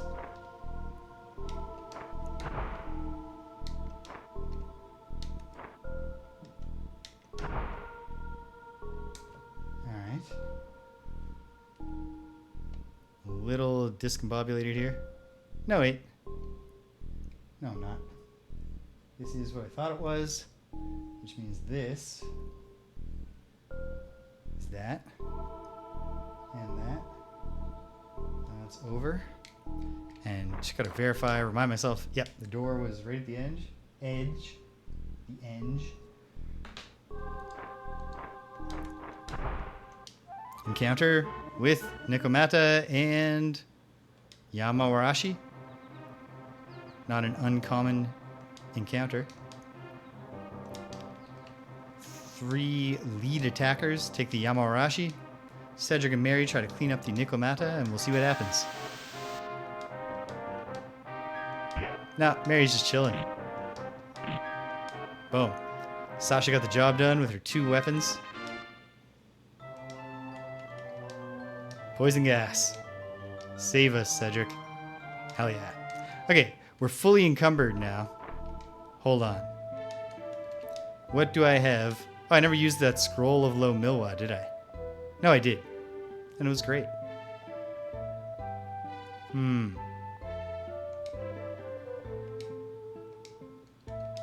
I have anything that I would ditch? I mean, potions aren't usually that big a deal, nor are scrolls, but you never know when you're going to find like a scroll of tilt-a-weight.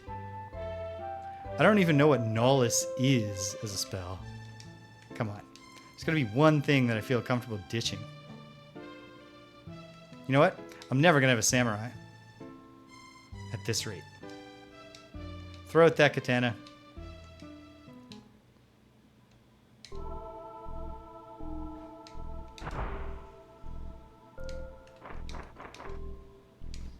Okay. That's this little wing here, and then of these 3 doors, I never went in this one. It's just a closet. And then this one should be a one-way door. Yes.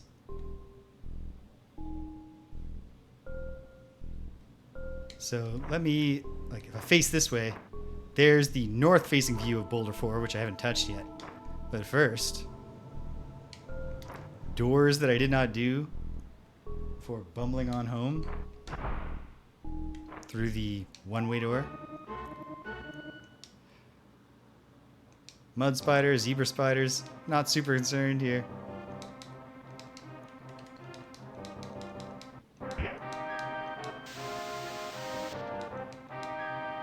Thanks for playing, spiders. And thanks for not boxing your money.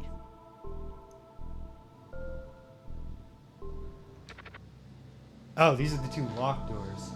These locked doors all over the place. We've had no luck picking yet. And Cedric hasn't leveled up since the last time I tried and failed. So I'm going to hold off. And then...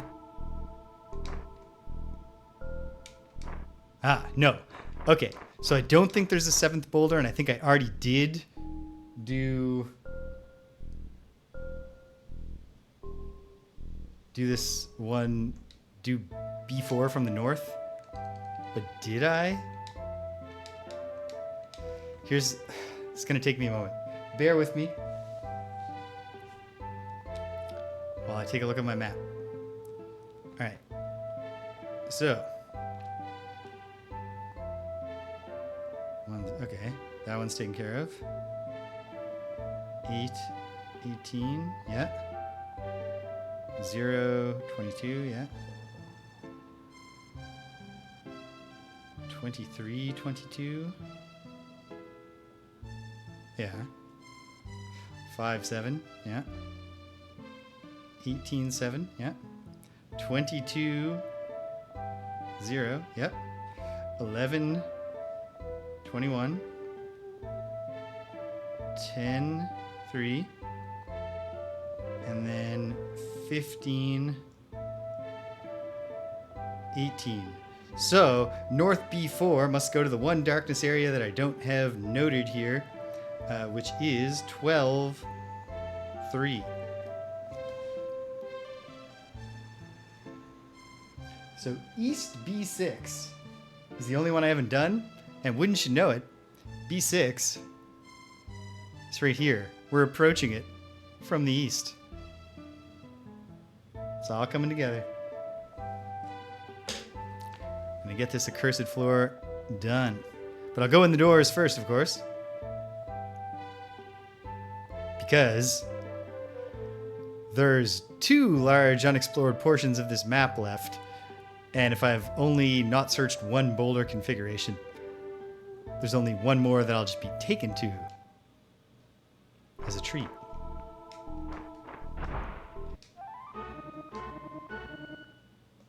Three evocators. Not sure what level or type of spells they have. Ooh. Sleeped and poisoned with a horrible stick. The other one cast Nagus, but Ivy was unaffected. And one evocator survived, but not for long. Impaled with Ivy's sword. Cedric says, poison gas. I'm going to verify that even though I trust him. Okay. Come on, Cedric. Disarmed. We're once again fully encumbered. If I wasn't able to take a quest item when we found it, I believe, I now understand where the organizing angel NPC would collect it. But, alright. Gonna take a chance on just assuming all potions suck. It's a risk. But fortunately, I'll never know if it was something better.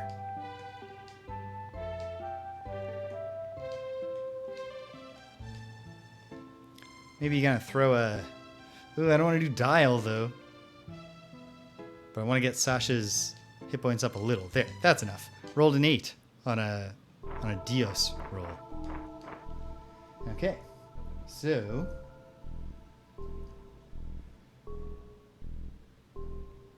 take a quick look.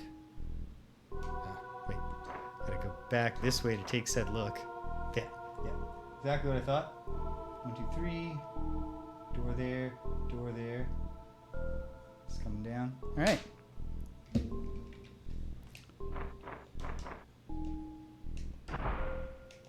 A mirror closet. This might open into a more sizable segment. Or it might just be a closet.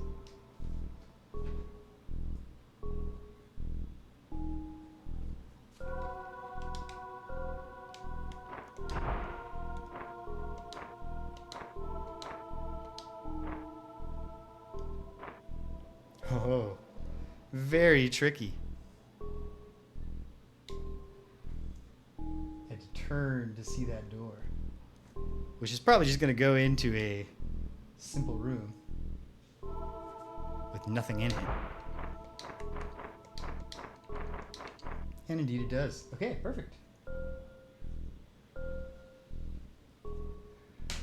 Time to find out where east takes us. Whoops. East facing on this boulder.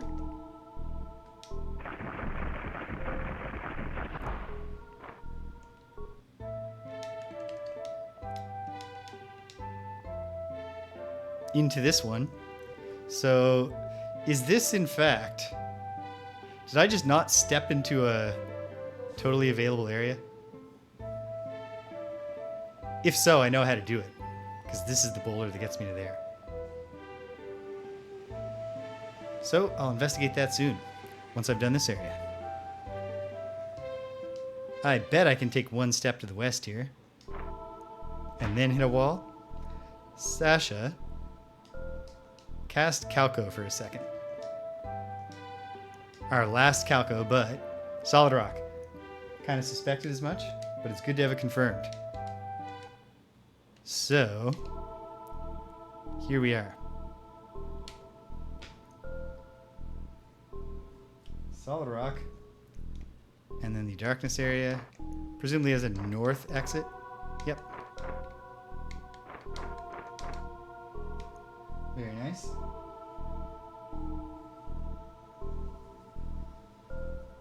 Shade that in. And then, what is it? It's 14, 19.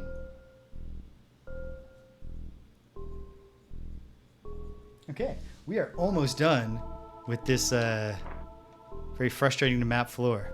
Please don't be a one-way. It's not.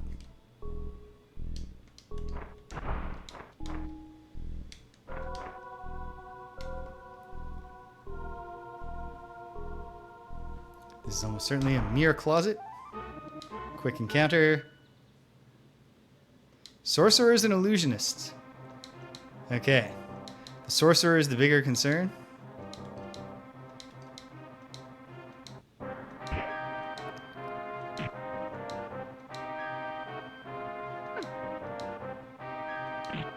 But it's dead. Okay.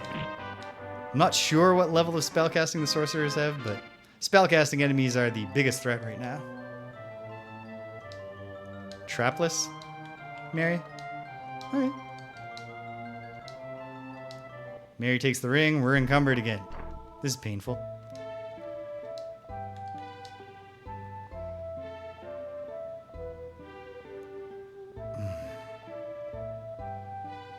I don't want to resort to creating mule characters back at the castle.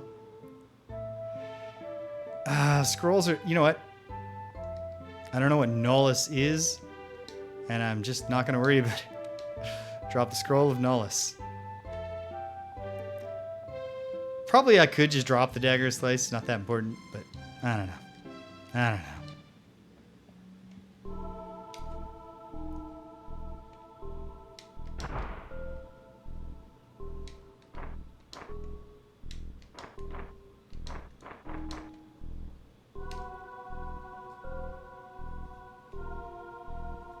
This should be just a closet. Oh, a closet that has a one-way. Which is convenient because it's a one-way. You know what? I should just create the rescue party. You're right, Cedric.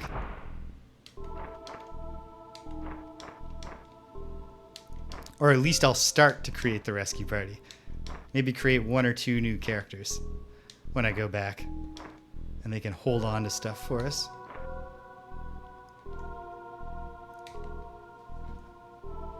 So...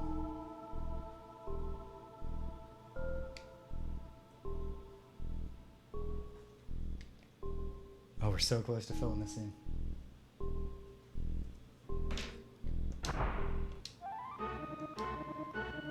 And every encounter, 1 gallant and 2 goofuses.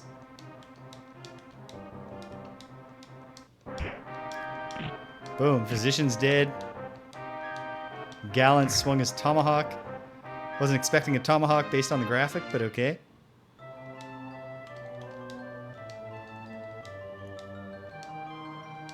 Disarmed. Jeez, risking a bomb for a measly 25 gold each.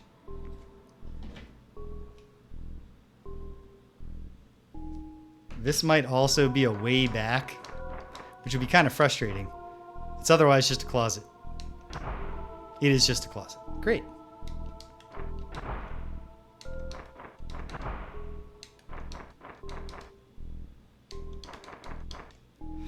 So all this additional mapping is so far turning out to be in vain. However, this is the final boulder search to get to the final space, I believe. Yep. So we'll have this map done, and it might turn out that there's only one point of interest. I never went in here, but we'll check that as a last resort if things just aren't working out. Because I feel like it doesn't matter. It probably doesn't. Probably there's nothing down here either. But let's check.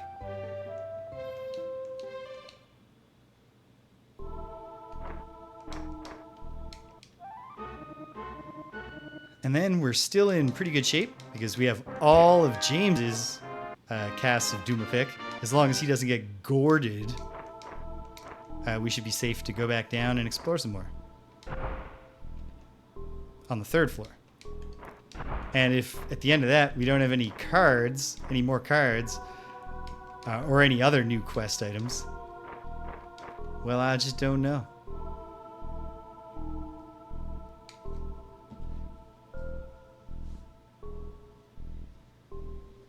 Okay, so what exactly is going on here? Yeah, okay, that makes sense. And then this comes to here and goes south.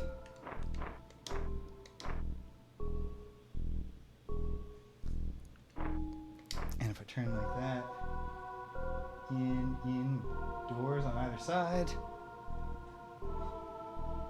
And then a crossroads, sort of junction area. And it looks like, okay.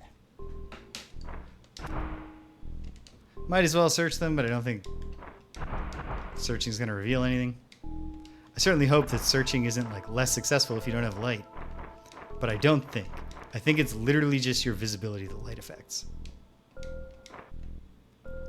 And then, I mean, this does feel like it could be building to something.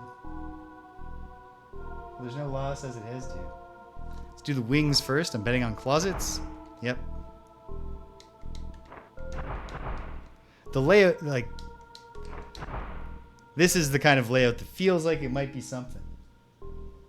We're going into a 2x3, the final 2x3 on this floor.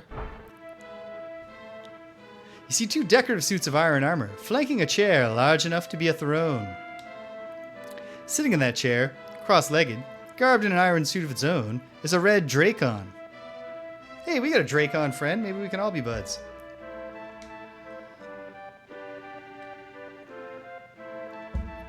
It's red as a raging inferno. Catching sight of you, he comes your way, his armor rattling with each step. Hello. Aye, a new face. Who are you? Your name? I'm Tatsuo, the armorer. What are you doing? Did you design the weird armor boulders? I don't like to boast, but I'd say in this land, I'm one of the 5 greatest armorers. Armor? You want to buy something? Do you know of the Lord vessels? You want those things? Well then, use this and go find a guy named Raitsu. He knows all about the sacrificial altars. The queen? She's a good woman, but... What of Genmuo, who I've already killed? That old guy? A pathetic loser. Not enough that he gets in the way of our work, but he transforms us into monsters and locks us away down here. One day, I'll kill that fucker. Found a card. My boy. All right. I'm going to leave you for a moment, sir. Because I think we do want to purchase some of his armor, but we don't have any space. So I'm going to just say, screw these scrolls. Yeah. Cursing up a storm. He's generous. I'm just saying, whatever. I don't care about any scrolls. I'll learn my own magic, thank you. I don't need it handed to me by paper that I find in a dungeon. We did get the card, right? It wasn't just dropped. No, because we had a slot. We had a slot. Yes. Okay. Good. So, who else can drop a scroll? Mary, divest yourself of scrolls. And now let's see if our friend here is every bit the armorer he claims to be after I annotate him on the map. Gratifying when you slog through finishing off the entire dungeon. And at the very last moment, you make an important discovery. Hey, pal, let's trade. Mary would like to buy. He's the best armorer in the land, but he must have been working on those weird armor balls because he's not selling any armor, really. But I'll take your expensive gloves, sir, sure. And this one shield that is probably just okay. It's probably nothing, but we'll find out. Can't say I didn't get my money's worth just by coming. Sweet. Okay, I should go back before we head down to the third floor, if only because we're laden down with stuff. And we have 2 quest items to identify.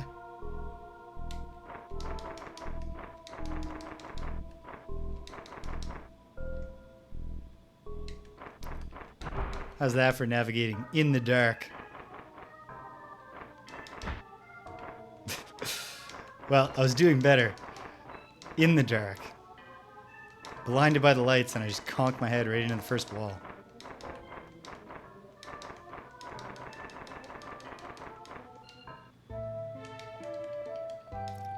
Alright, Mary. We're mostly in pretty good shape here.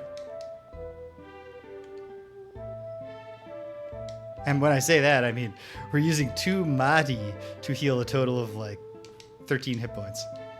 Sweet. Maybe I can beat the Tower of Witchcraft today. It's not out of the question. Let's see if anyone leveled up.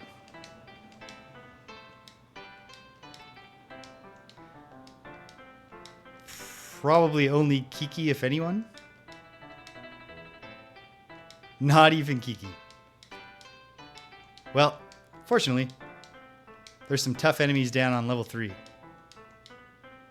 There was at least one. The fight that I got killed in before. So the gourd guy, he's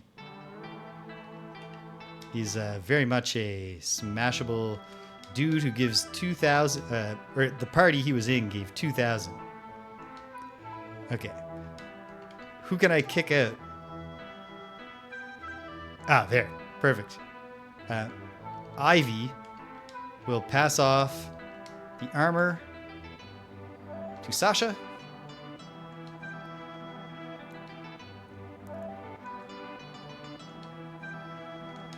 And we'll bring out Gromny. Oi, Gromny!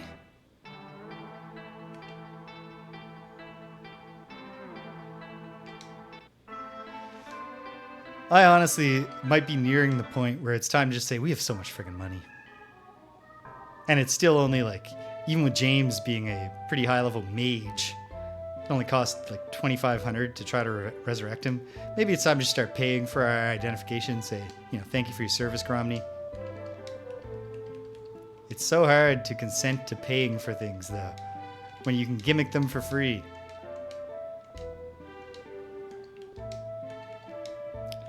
We'll have Gromny look at the quest items last because he often gets frightened of them and we wind up paying anyway. Would love to find some armor that a bard can use that is better than leather armor. Although being in the back row, Cedric doesn't take a lot of attacks.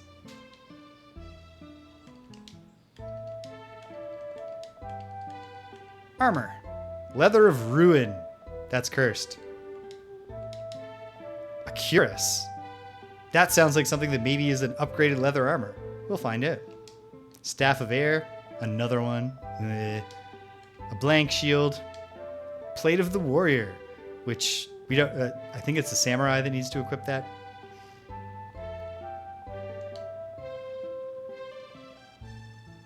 Okay. Well, at any rate, give the cuirass. Can Cedric take the cuirass? Yes. And he can equip it. We'll find out about that. All of this is selling stuff. So, Gromny, see if this terrifies you or if you can identify it. It's the spirit jar. Good work, Gromny. Okay. Does Cedric go down from 5 to perhaps 4?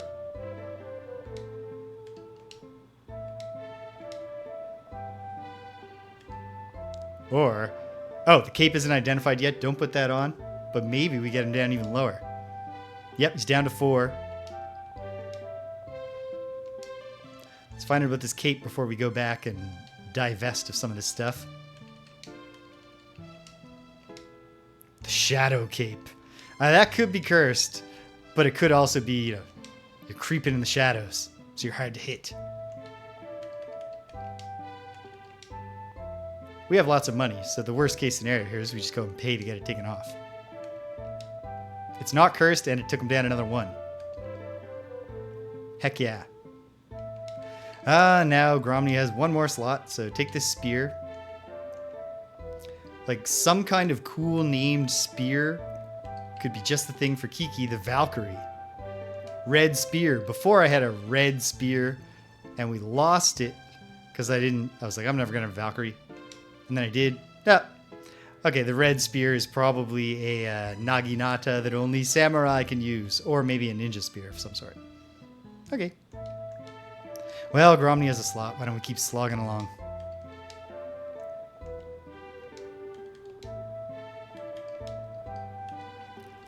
Find out if our cool Dracon buddy is being in the top 5.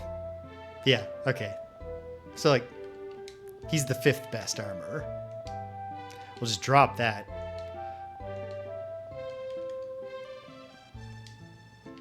And the shield is probably just like a round shield. And it doesn't matter. He gave us one of the key cards. I don't care if he oversold the quality of his armor. A leather shield. You know what? Maybe I'm being unfair. He's an armorer, but he's also been transformed into a Dracon and stuffed into the dungeon. Or maybe he was a Dracon and he's just talking about other people get turned into monsters.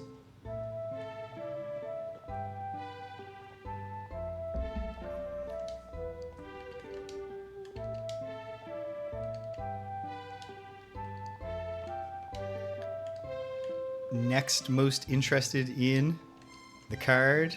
And then you know what? Gromny can divest his items and maybe we can get this all done in one run. Unless he terrifies himself trying to figure out what color the card is.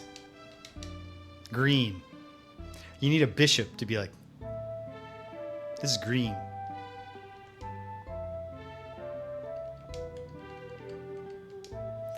Careful, don't touch the leather of ruin, Sasha. We're just loading you up with stuff that you can sell.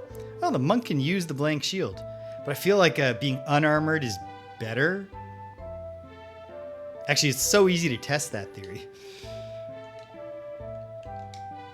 Right now, Sasha is AC 4. Tonfa, nunchaku, ninja costume, no helmet. Oh, but we have a two-handing weapon, so it doesn't matter. And also, the kabuto. Sounds like it's either ninja gear or samurai gear. We're never going to have that, so that's the thing we should divest. Did I finish everything? Are we done here? Almost.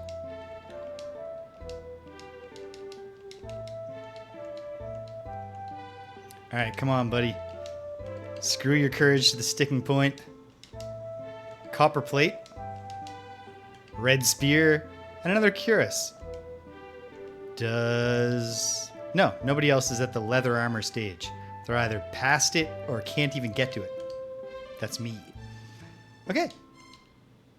Jeez. That went as smoothly as it really possibly could. So one at a time, let's sell stuff we aren't going to use. Oh, you know what? We don't need lanterns anymore. We have Lomilwa. Sell the Kabuto. It's not even that expensive. And if... Ooh, that was a cool thing. Whatever it was. If this works like base wizardry, the cool items that you sell to the shop actually wind up in the shop. I guess the great sword I should... feel guilty. Oh ho ho! Cedric has redeemed the add a party member. I don't know if anybody else is even watching right now. If Stimpinski and British are lurking or present. But hey, we're here. We're going to create some rescue party members, even though we don't need a rescue yet. So if you want to pick one of them and tell me who they're going to be, this is your window. Although actually, you know, anyone can redeem that thing at any time, and I'll do it. I just don't know what to... I'm going to sell the Plate of Warrior for a lot of money. And the Red Spear, likewise. For a bit of money.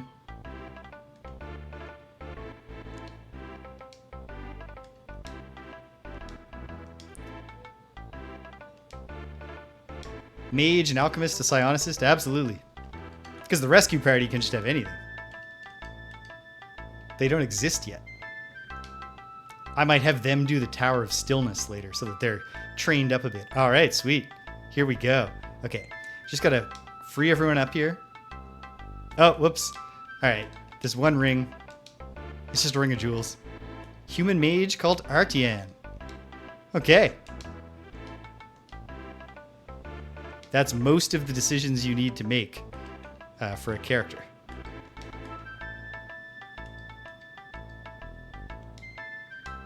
Oh, Gromny needs to return the quest items to us.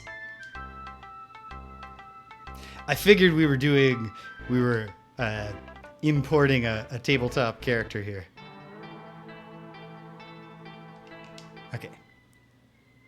Gromny, give us back our stuff. The spirit jar. And the green card. Nice. I think there's a magic. I mean, there are definitely spells that cause paralysis. Are they mage spells in this game? I'm not 100% sure.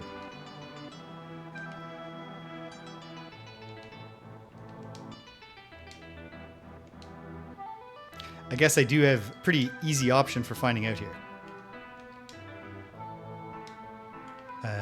Just look for spells that I don't recognize immediately what they do when I look at them.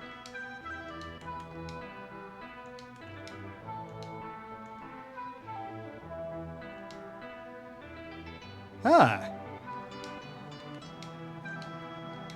Cure paralysis. Probably the priest isn't causing paralysis.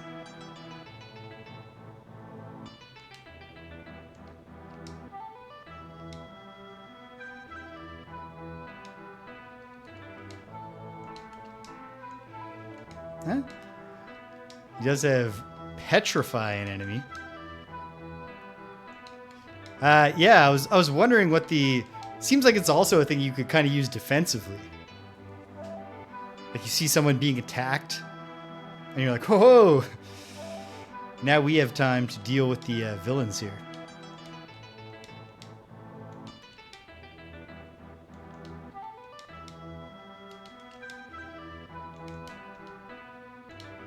Well, among the mage spells that I have acquired, we do not All right, here we go. I'll do yours first, Timpinsky. RTN.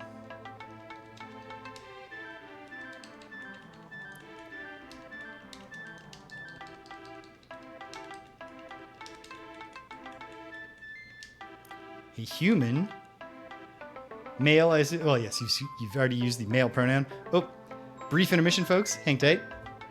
Oh, wrong button. Hang tight.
And we're back. Male? Okay, so I think we got to go neutral here. Or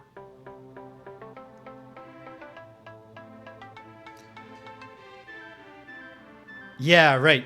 I was going to say, for a moment, I was going to say we could go evil with the rescue party, but then they can't be a rescue party because they can't rescue good characters. So I think we got to go neutral. An unbiased nature that favors neither good nor evil. A mage. This is okay. 6 points to distribute. Do you have any preference, Timpinsky? Like, IQ is obviously the prime stat. Vitality is important for resurrections. Agility is if you want to act earlier. And then luck is what I assume it is in most RPGs. Maybe every now and then it's in a formula. All right, we have 6 points to allocate. Let's just dump them all. He can develop his other stats as he levels up. Welcome to the team, Artian. He will train for 3 years. Although that happened in the past. New spells, agility, 1 hit point. That was a crummy level up. I never noticed it says happy birthday.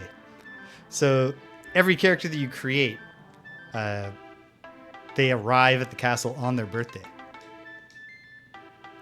Piety and luck. It's not bad. Strength, piety, vitality. All right, that's pretty good. Out of curiosity, what's Artian got so far in his spellbook? 4 slots for 1 and 2, and almost all the spells. He's only missing Duma Pick, which is probably not as important as it otherwise would be. Because if I use this, once I have a backup party, I use them for the Tower of Stillness. I might not even need to map that, really. I might be able to just rely on... I was going to say I might be able to just rely on Duma Picks, but that doesn't make sense. It'll be good. It'll be fine.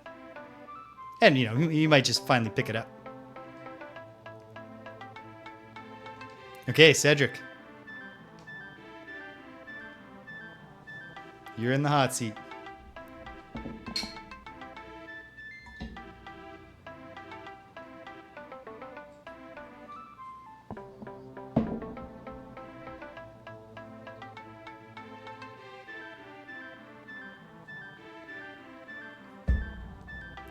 Ooh, yeah, another bard. Which is fine. Every party needs someone with thief skills. I guess, like, maybe, serious wizardry players are scoffing at that. Real players go and, use challenge parties, all mages. Come on, do we have space for one more letter? No. But that's okay. We'll just camel case it.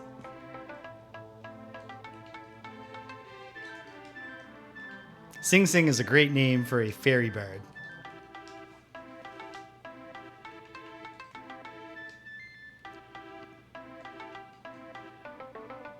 Very high IQ.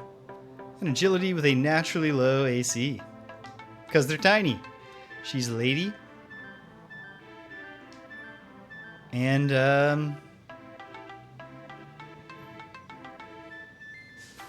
I think both good and neutral can be a bard. Worst case scenario, I just have to throw her out and create her again. So what's your preference?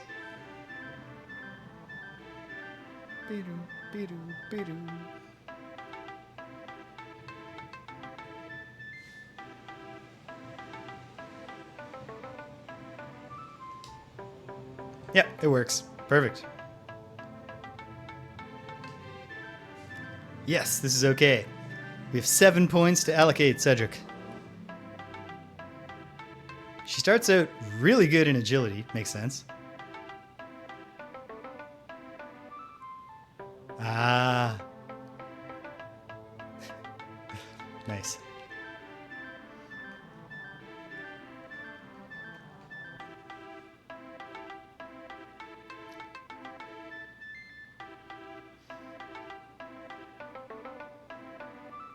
Man, I love this song. All the music in this game is great, but absolutely love this. 2 to vitality, 2 to IQ, 2 to agility, 1 to luck.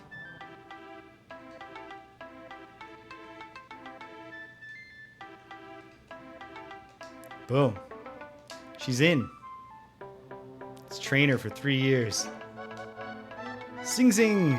Gains IQ, piety, agility, 3 hit points. Nice.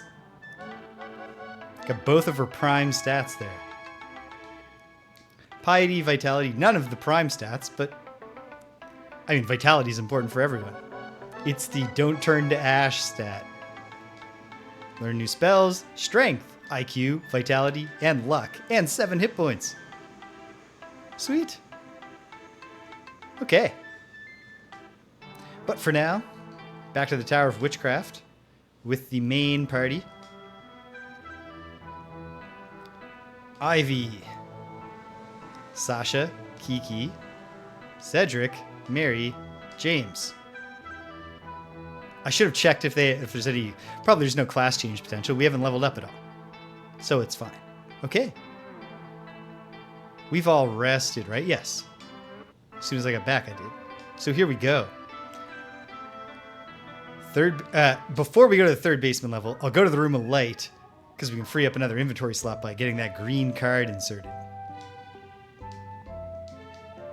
Diaphic up for all the good it ever does us. Lithophite. Latuma pick. And Porphic. And the duration of combat AC reduction spells, if I recall correctly, stack. Which is awesome. For dust mushrooms. I remember the dust mushrooms having more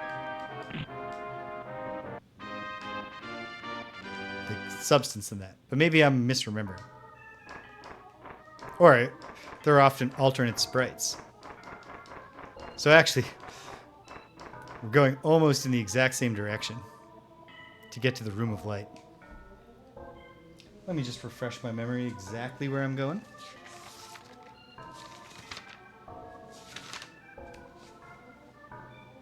Oh.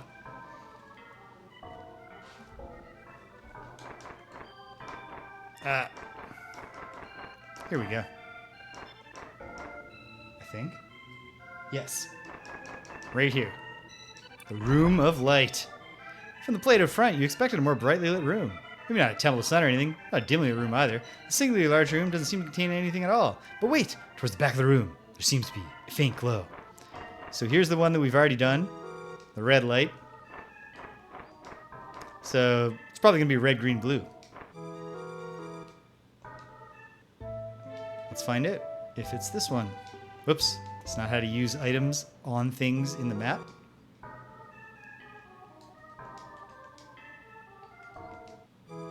Slide the card in the groove and slowly move your hand away. Fits just right. Whoa. 2/3 of the way there. A cross is formed by the light, but that won't really matter until we get the last one. Okay, now. In the basement, gotta remind myself, what is my route to the stairs down? The route is to come at 1 from the west to get to 1-0, and then to do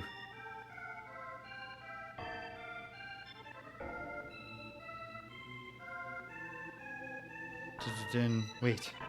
Okay, let me work backwards. Sorry, 1 sec. I need to get to one of the... Okay, south of B2. Perfect. Okay. So, wait. Yes. So I'll use the west stairs. Down. Here we go. Bonk. Fortunately, no actual damage is sustained when you bonk on the wall. Encounter shamans, necromancers, and poets. Best of luck. One of them got a shot off. Okay, yeah, this great axe sucks. Let's try I mean, she's done up to like 21 with it. But I ought to test out the other things that she has.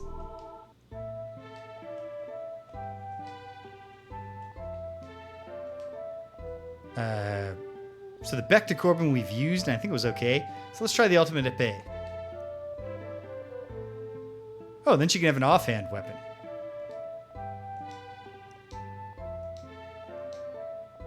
Cool. That's probably better than the Great Axe just because it's 2 attacks. We go to here, we search. We are dragged to the southwest corner of this dungeon floor.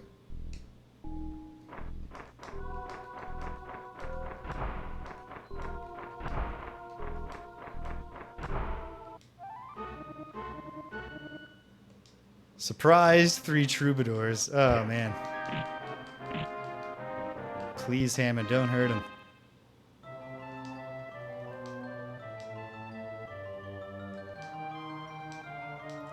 I never trust a trapless chest. And yet it was a trapless chest with more than 1 item.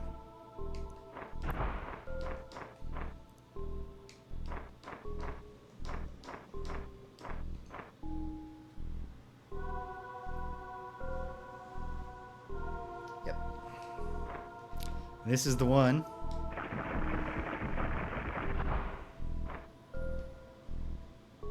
I was facing east, so turn right. Nope.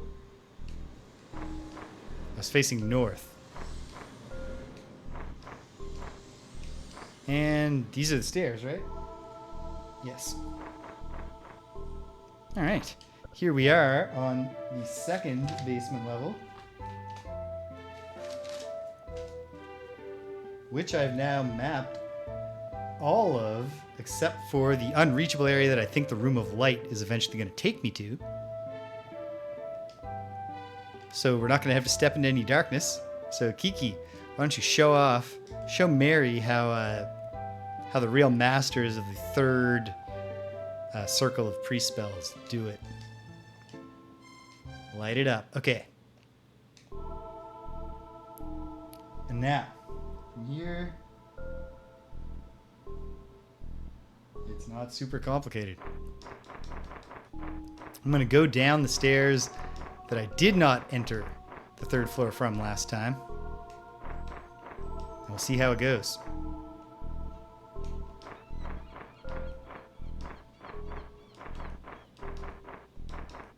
Oh. It doesn't. Oh, wait, no. Just like the other one. There's a secret door exactly where you'd expect. Come on, diaphic spell. I was so excited for you. First, we'll map the available space.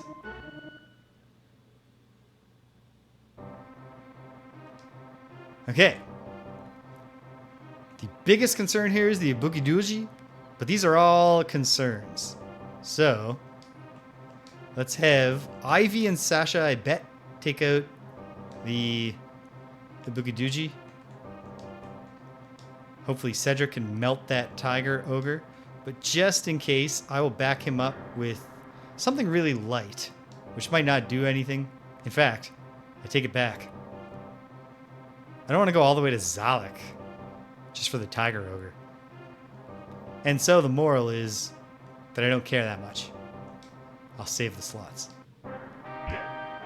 25 damage is definitely not a kill. Acid Breath doesn't hurt the tiger ogre. Okay, we're probably getting something from the tiger ogre. Sasha killed the Ibuki-doji.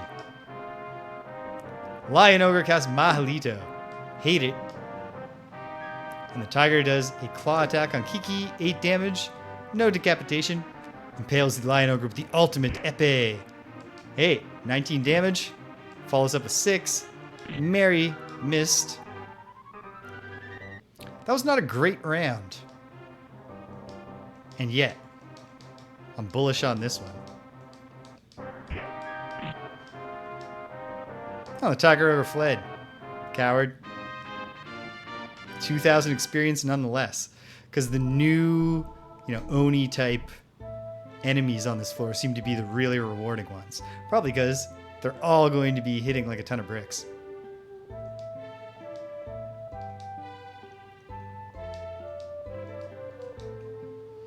We do want to keep James in the 30 hit point range at least. I mean, even that will do nothing to save him from the gourd attack, which one-shotted him from full health. But there's still something to be said just for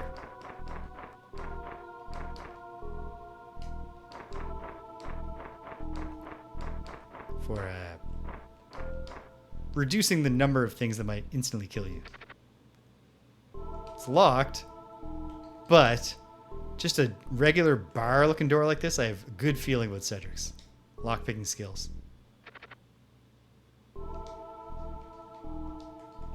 Feels good. Feels like it could work.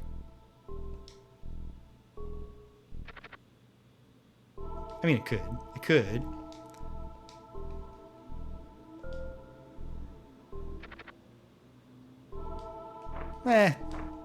Maybe there's a switch somewhere.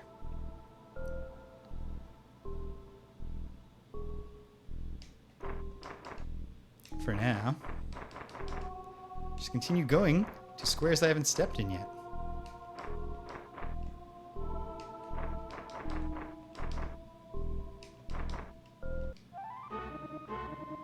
Whoa. 2 Denome. Which are definitely our biggest concern right here. So, let's go all out on them. Mary. You know what? Yeah, let's just... Like Bariko is a really good attack spell.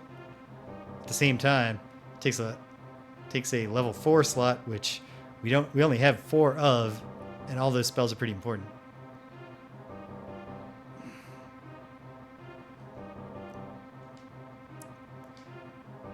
I'll just attack. And James will... You know what? Keep it light-ish with a Mahalito. We'll let the sparrows do their thing. We can take them out next. The Karasutengu is also not a huge concern. Let's see how it goes. Sparrow calls for help. Help arrives. Rends the Tenome with the Sword of Fire. 38 damage and it dies. Okay, we wasted a lot of moves, but I'm... Oh wait, no, because there's 2. Okay. Absolutely could have used that Mahalito to do something else. Karatsutengo kicks Kiki with the leg, but it missed.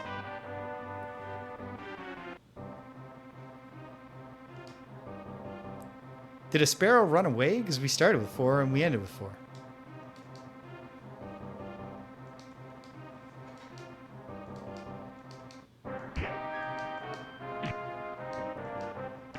Even firing wildly in a confined space, Cedric can land a crossbow shot on a sparrow. This guy's a pro. Alright, 1306. Not as big as the scarier Oni looking dudes, but it's not nothing. Another scary Oni. Oh, a Barakidoji. I think we saw one of those, but with a different sprite. And an Ox Ogre. Okay.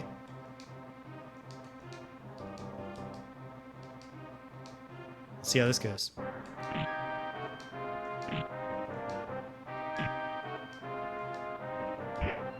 Alright, we got that Ibara Kiduji done. We didn't get the Ox Ogre, but it didn't get us either. And we'll definitely get it now. Excellent. Big experience too. And no chest to worry about traps now. Man. Gonna have a lot of this, at least the open area, marked off before we even start opening any doors. In fact, it's time for a Duma pick. In fact, everywhere that I can get to from here is now available. That symbol means something different in Japanese context. Okay.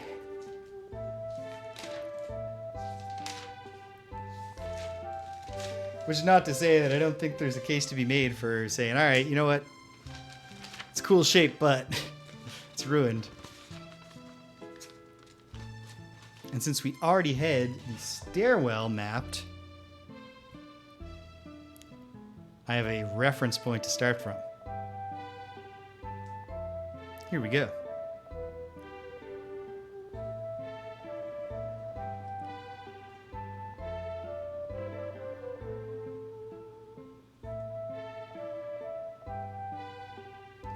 Secret door. Heavily lamp-shaded secret door. I'm not sure if lamp shading is actually the correct term to use there. Up 6. 1, 2, 3, 4, 5, 6. Over 6. 1, 2, 3, 4, 5, 6. Back down 6. That's much easier. It's just to line up. Oh no, and then 2 more. 1, 2. In 1, down 2, over 1. 2, 3. 1, 2, 3. 1, 2. 1, 2, 3. Up 1, over 1. Over 2, up 1, over, down. 2, over. 2 down. Doot, doot.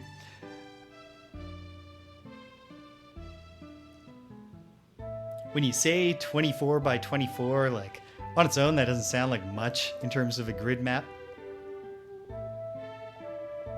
But multiplication is a real thing here, right? So 24 times 24, that's what?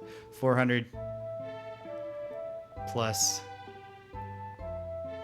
80 plus 16? Is that correct? At any rate, it's a whole lot of squares. This is a big map. Even though we've walked to a lot of places, we've mapped very little of this space.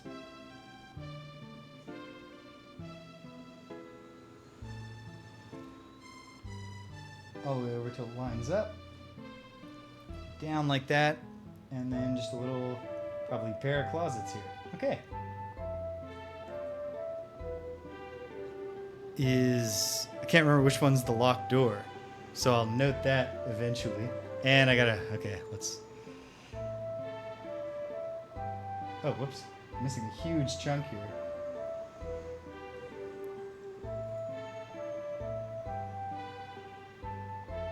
What have I done?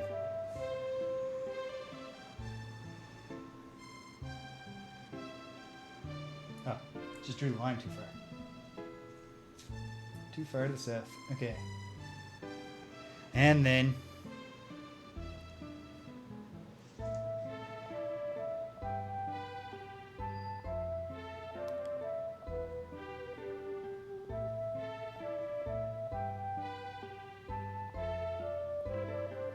my cousin handed down his skateboard to me when I was just a child.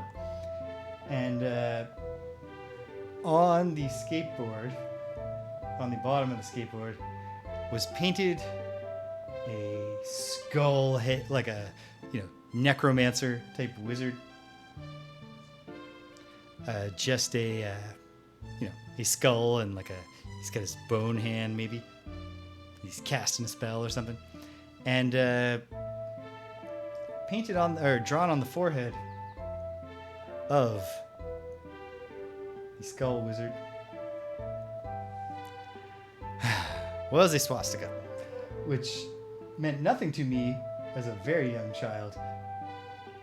And they made me feel very uncomfortable later. Even though I suspect that it was either an edgy teenager thing, because my cousin's a fair bit older than me, or a, like how I was a child. Looks like a cool shape. If you don't know what it means.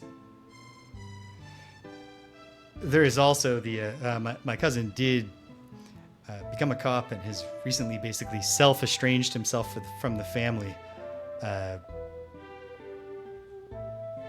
Cut off contact because we won't adopt his far-right political views. So who knows?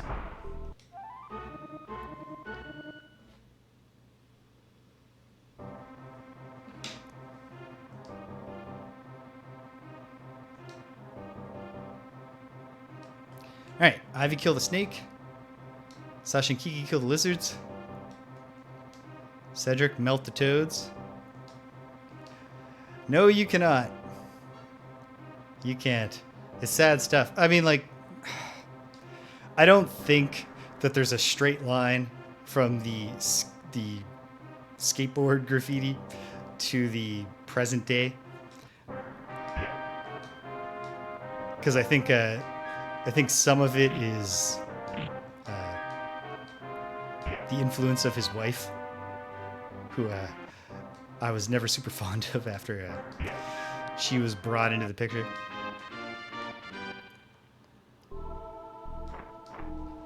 And I also think that some of it is, the social media brain poisoning that has ruined a lot of people.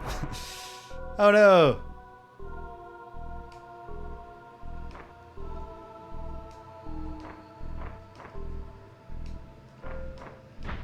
Lost our low Milwa.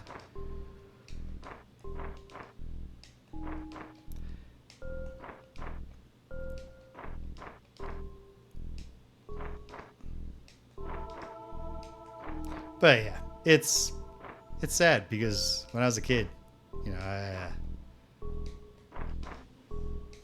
when I was like 5, my 15 or 16-year-old cousin seemed like, the coolest person in the world. Okay.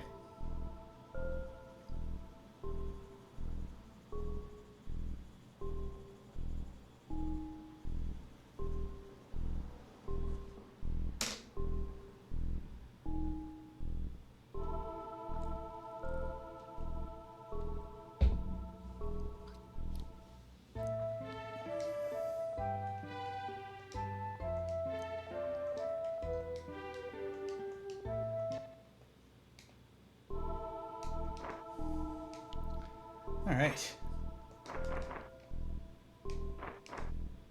Let's see. Woo! Just a pure spider. Oh, they're all actually all crabs.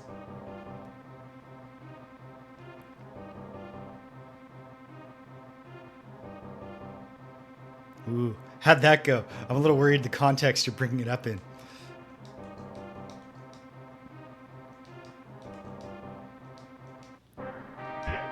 Giant crab dead. Face crab dead.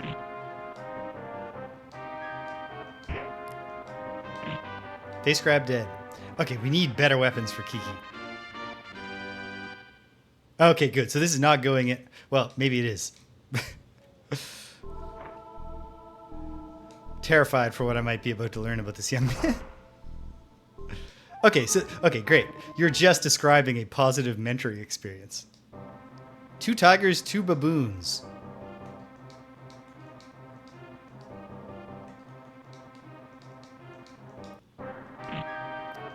One dead baboon, 2 dead baboons, and boom. Dissolved the tigers. It's a bomb.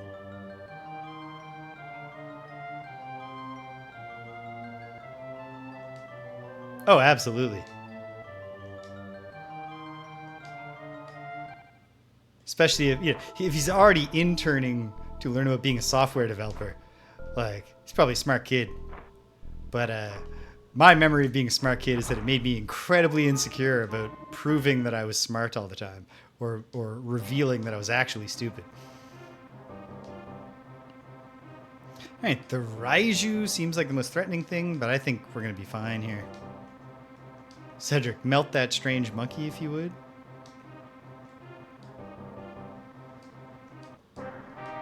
Nope. Strange monkey's cool with the acid breath. But the strange monkey missed us. Raiju cast Kortu. Oh, that's just a AC improvement thing. I think we're going to be okay.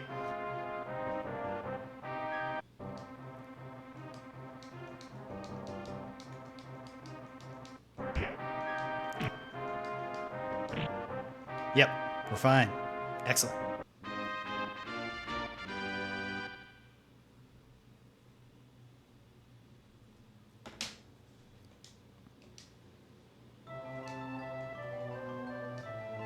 Ghost Swarm. That's the one that screws up everybody's hit points. So let's... I almost picked Open instead of Calpha. That would have been catastrophic. It is a Ghost Swarm. All right, Cedric. The trap was triggered. We got armor and a card, but that's not the kind of card we want. Yikes. Okay. This is a bad situation. However, we have full access to our healing. So, 1 Madi for Ivy. And 1 for Mary herself. The 2 highest hit point characters. And then we got to put it all on the line and then pray for no poison. And we got to retreat because we're going to be out of both healing and the ability to cure poison.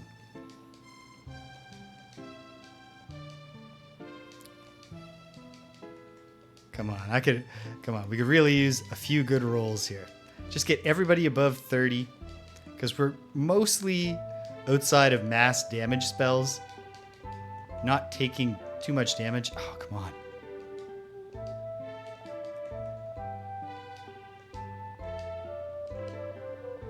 Okay. James is not in a great position. We've got 3 Dios for him, though. Hey, roll a 7. 5. And a 5. Okay. That could certainly have gone better, but we're not far from home.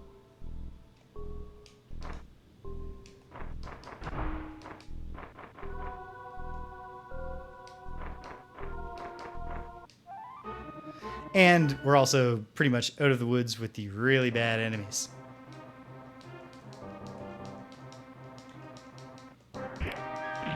The only thing bugging me about the need to retreat is that somewhere around 6:37, and it's 6 o'clock here right now, gotta wrap up. And I want to finish the Tower of Witchcraft today. I don't know if it's in the cards.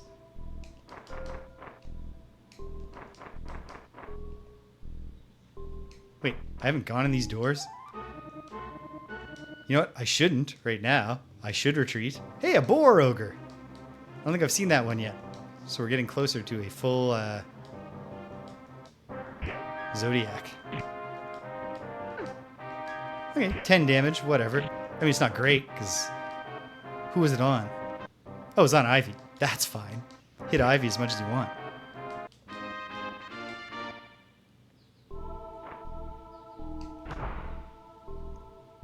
Okay, so it's actually a special room, so it's good that I did check it out.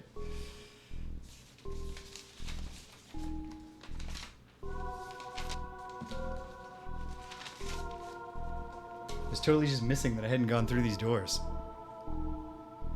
When you enter the room, the sudden cold air stabs at your skin. Is this a giant refrigerator? The extreme cold makes you feel like you wandered onto a frozen tundra. And you know that you will freeze if you do not keep moving. There's some writing on the frozen door behind you. Warning! Do not remain long in this room. If you must remain for long, wear protective clothing. If you are reading this, I fear for your health. The statue. Thick ice obscures the rest of the words. Let's not stay long in that room. It looked like a 3x3, but I'm not positive. So I will just quickly note that B,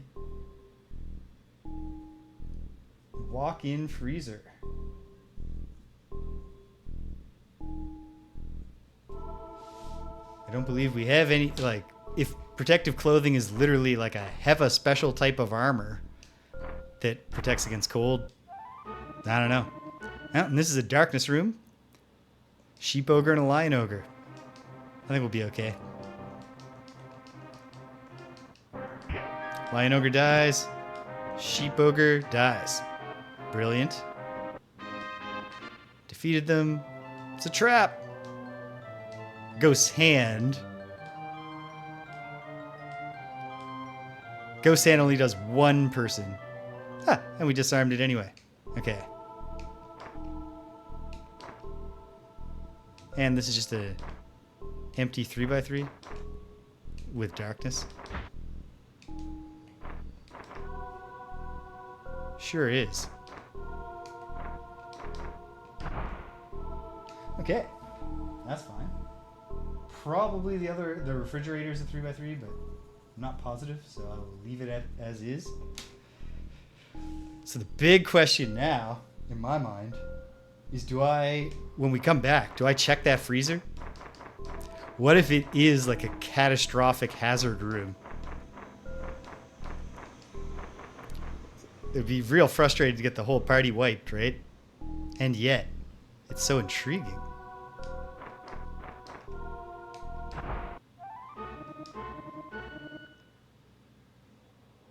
One brother, two scouts. Brother, can you spare all your hit points? Yes.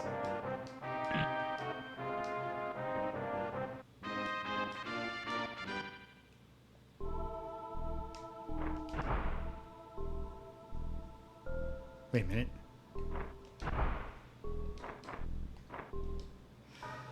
Yeah, especially because he doesn't have fire breath. Is it that deep? I don't know. Like, it could just be you take too many steps in the room, you take damage.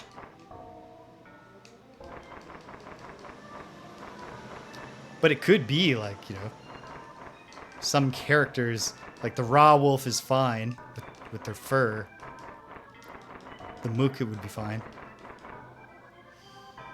I'm so curious. I guess we'll find out. I guess that's what I'll do. You gotta live a little. Hey, level ups. Ivy gains a level. Gained IQ. Hey, it's about time, Ivy. Cracked a book for once. Her vitality's up to 22. Not super worried. 34 hit points. I assume because bonus hit points are also a function of vitality. I'm super not worried about Ivy failing to resurrect. Oh, she only needs 100,000 experience points for her next level up. And I think because of her low IQ and piety, she doesn't have a lot of class change options. Sasha didn't make it. Kiki absolutely did, because she's still catching up to the team. Gains a level, gained luck. 1 hit point. That doesn't feel lucky at all. That felt unlucky. Hopefully this one goes better. New spells, come on. New spells. Gain luck. Well, at least we got 19 hit points, but jeez, come on. Needs over 100,000 for the next level.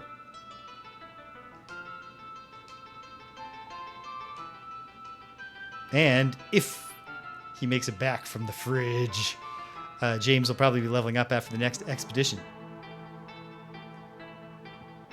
Okay, we gotta go do all the healing. And then let's go find out how well we do in the freezer. I worry. But you gotta live a little.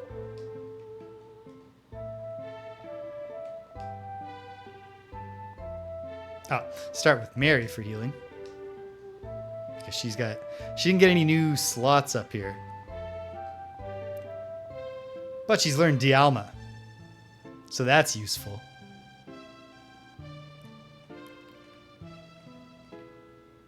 Still doesn't have low Milwa. Hold on. Did she learn...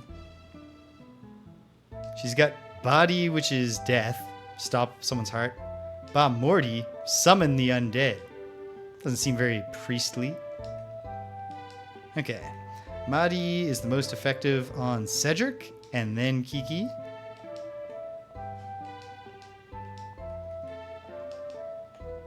That was really not a good level up for Mary. At least she got those hit points, but like... did very little for us in terms of... Oh, that was a terrible roll on Dialma. There we go. Very little in terms of spell slots. Okay. Make sure that we've got open inventory slots. I do not want to slog through identifying. We shouldn't get too excited about that card because that is a card... Okay, lots of slots. That's a card for the weird card reader machines. So it's either a broken card or a recovery card.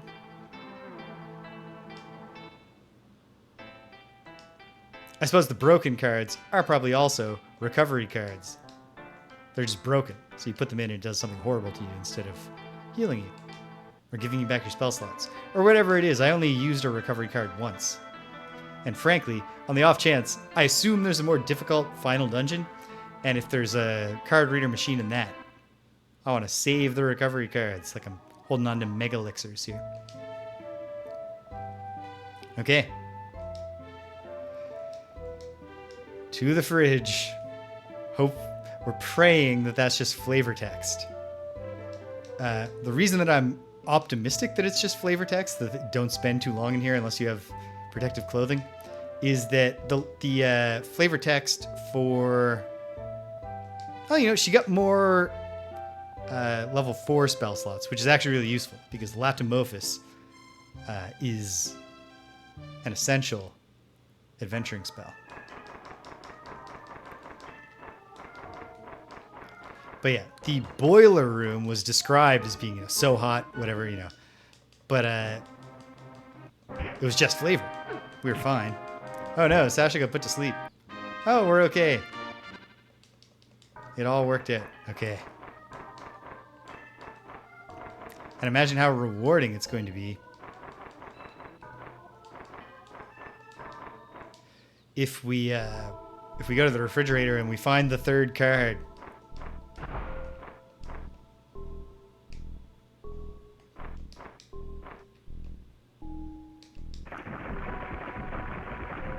Not even checking the map. This guy knows what he's doing. Sort of, at least. At least a little.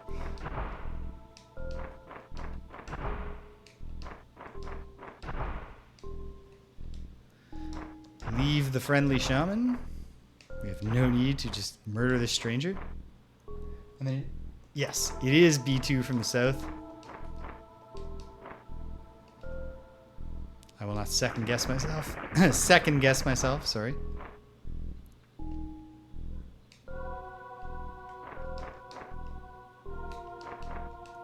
There we go. Okay.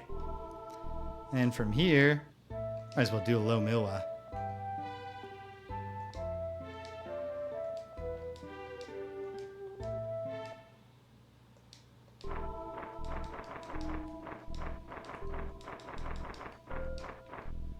Just right here. Fingers crossed. Room is so cold your breath could freeze. Oh good, we don't have to go through the whole thing. Notable squares ahead, let's find out. There's a very realistic ice sculpture in the form of the demon. Okay, so perhaps the warning is just, this demon will come to life. Let's search. Casually touching the sculpture, you feel a shiver run down your spine. Feeling it beneath your hand, you realize it is neither ice nor a statue, but the real thing. In your moment of shock, the demon strikes! An encounter. Oh, of course it's a party. 2 blue ogres. Maybe they're carrying a blue card. Sword of Fire should in theory be helpful here. Ivy, attack that one. Sasha 2. Kiki, you bring your attack here. Cedric, find out if, we can dissolve them. Mary.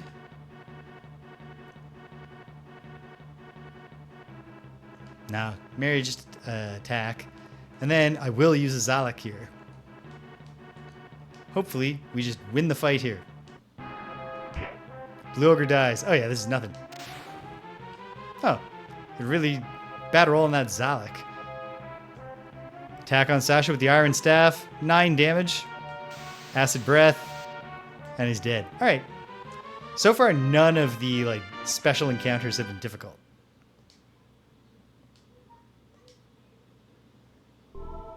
That's it? Ah, damn it. But you can re-trigger the encounter even though the statue's gone. Well, it's only 1 this time.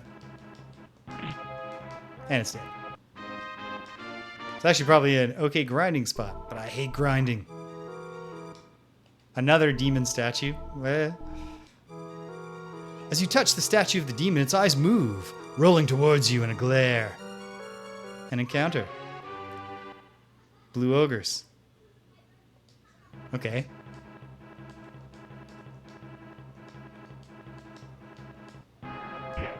One down. 2 down. Okay.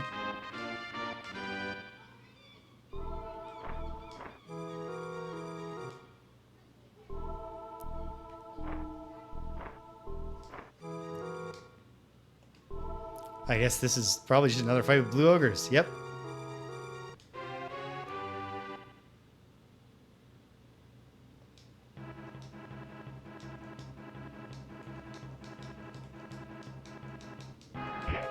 One down, 2 down.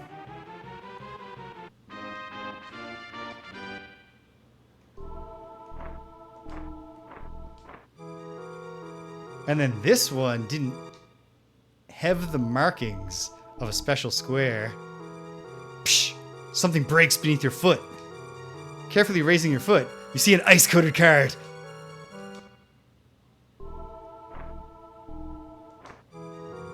A copious amount of ice splinters are scattered about the floor. That makes sense. We smashed a bunch of statues.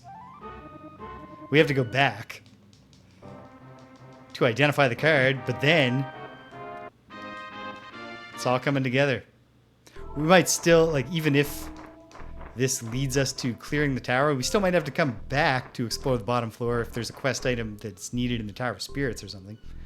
But hey, feels good.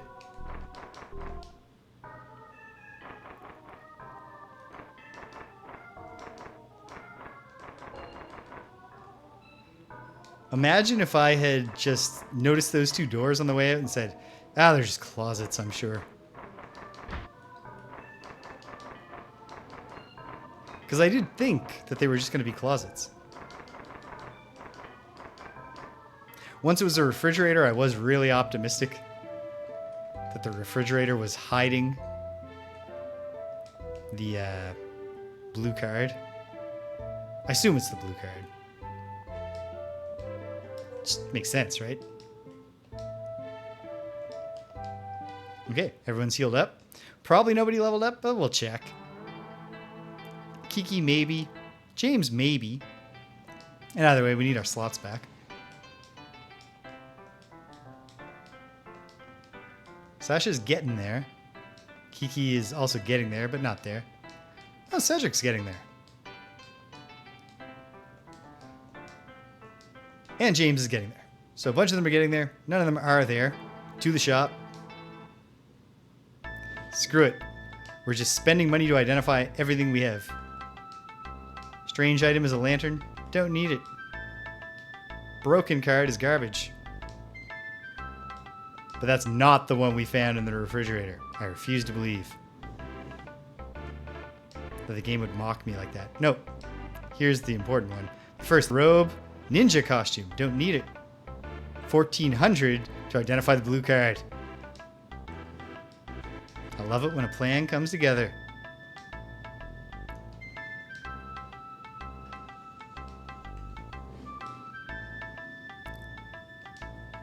That's another great sword. Have I sold the other one? I think I'll hang on to that just in case, like, maybe Ivy should be using it. She'd have to give up her shield because I believe it's a potion of Badios. Yeah, whatever.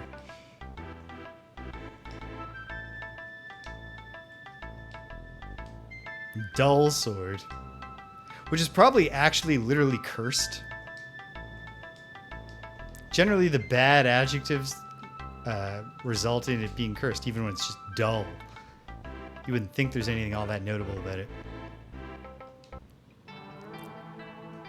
Oh wait, no, I don't want Ivy to give up the Sword of Fire.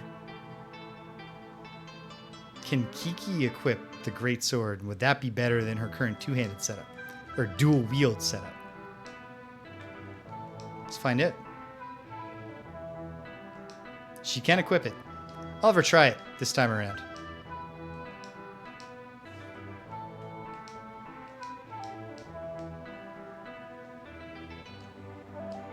All right, excitement. Very close to wrapping up, but maybe, just maybe, this sets us on the path to completing this place. Maybe, just maybe, it all comes together real quick right now. There's no law says it can't.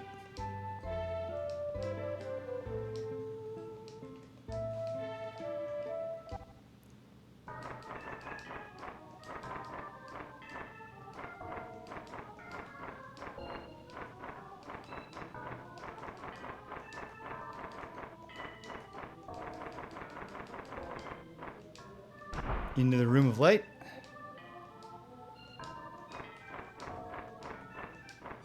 And we know where the blue card's going to go.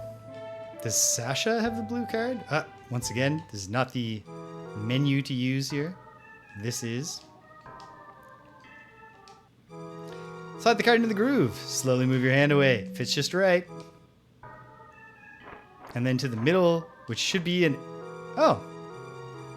Weird. You see a painting. Ordinary, except for one peculiarity. I was really expecting another light entity. Except for one peculiarity. No matter what angle you view it from, the painting always looks like it is being seen from straight in front. Well, that's weird. Let's search. You are enveloped by a tingling sensation when you touch the painting, which then takes us down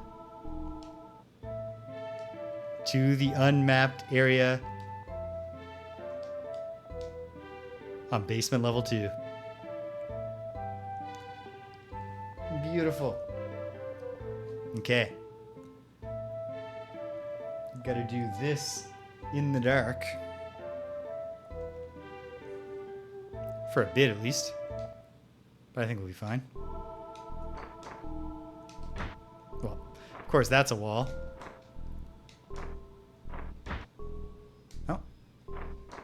As is that. Oh, how nice. It auto maps, you know.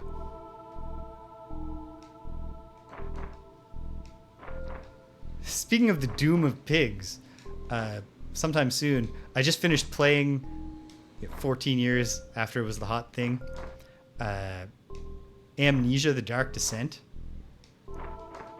And I have the Amnesia collection on Switch, so next I'm going to try out the sequel, Amnesia: A Machine for Pigs. Slip, whoops! Losing your footing in the mud, you stumble over. As you slowly get to your feet, the earth in front of you begins to rise up in a similar manner. Two mudmen. Oh no, because we slipped, it has rearranged the order of the party, putting James in front. Well, in that case, not knowing how tough these things are or are not, let's go all out. Ladalto. Blizzard. Barico. Blades. Acid Breath, although maybe that's neutralized by mud. And then fighters, or normal fighters, can't fight.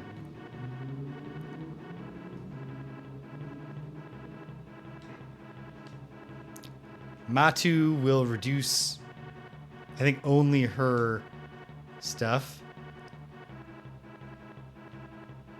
I don't know what this does. So let's just do it. Cast it on who? Cast it on James, who feels extraordinarily vulnerable right now. And Ivy will just parry. Let's see what happens. Cedric spits out Acid Breath.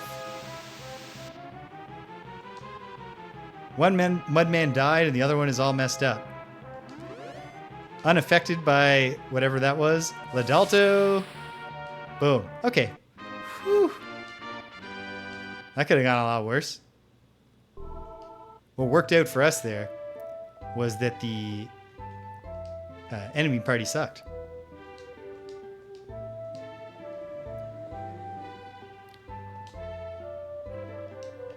Okay.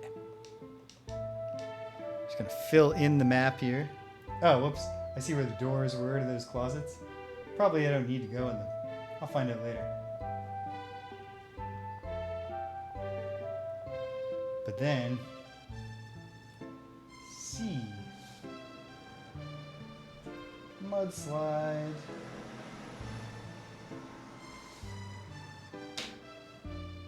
And forward we go. Perhaps we're going to keep on slipping, but... Oh, just coming out of camp does it. But we got the surprise, so we should be... Well, I don't know.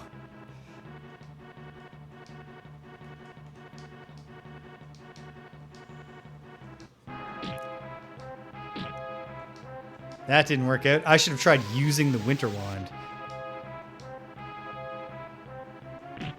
Sasha has successfully hidden. Okay.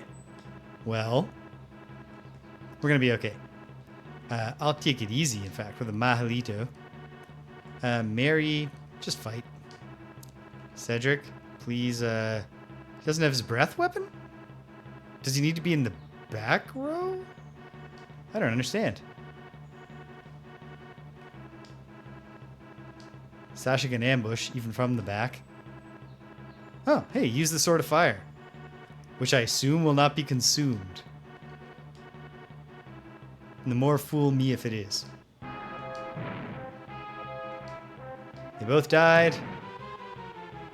Well, using the Sword of Fire, just cast Mahalito. Hey, if you're going to attack one of us, attack the one who's stronger than the rest.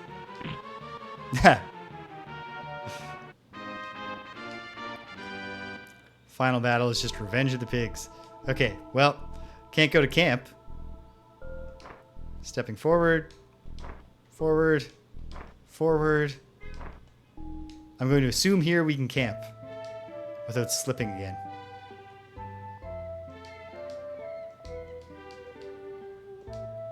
And let's just confirm that Ivy still has the Sword of Fire. Great. I don't know if there are limited charges, if eventually the weapon will be consumed. Also, Mahalito is not as important in any case where we haven't had Ivy thrust into the back row by a weird mudslide. It'll almost always be preferable for her to attack.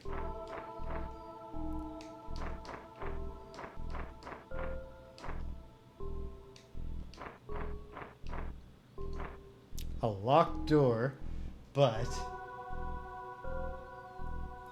maybe we can pick it.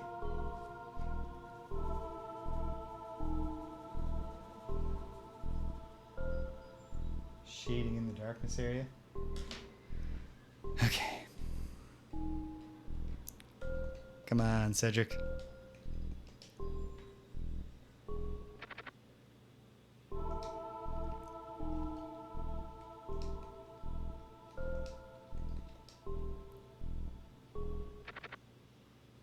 Pain.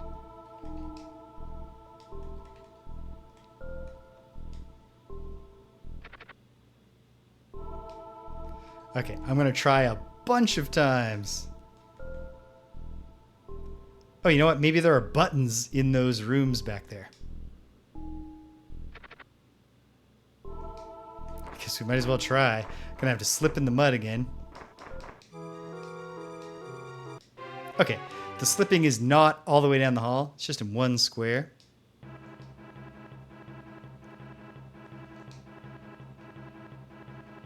I'll go all the way to Lahalita. Feel confident here.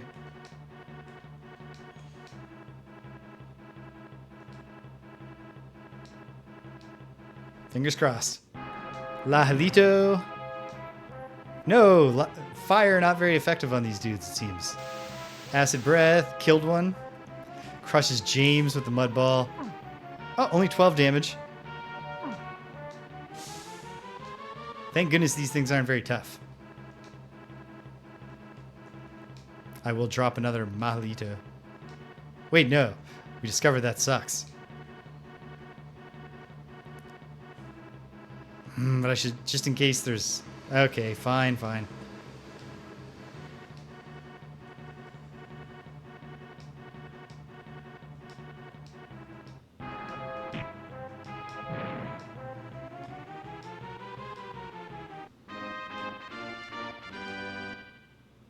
We made it. Off the square. Reorder the party.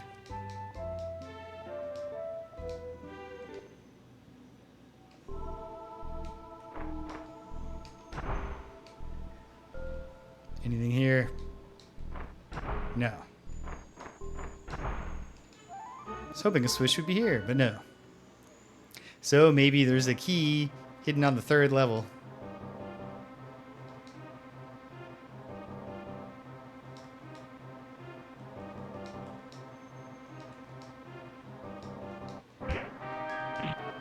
Poets mostly dealt with. Evocators all dealt with.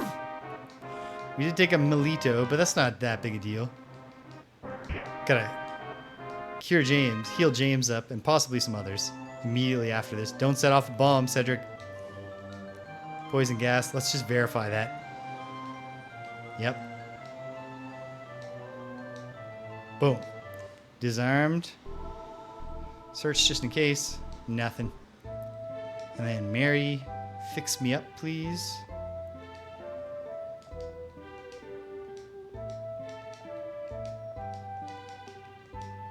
Very good, very good.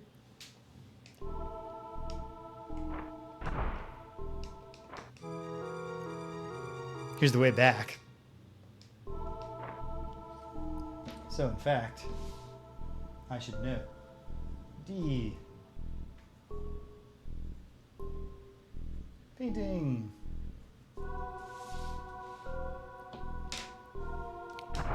Button? No. We have one more hope for a button. There's no button. So close. So very close.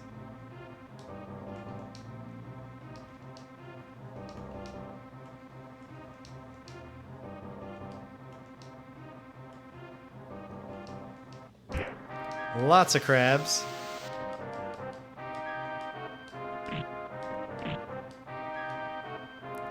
Ooh, that's sad. The only action a red crab got to take was to cry out for help. And nobody answered.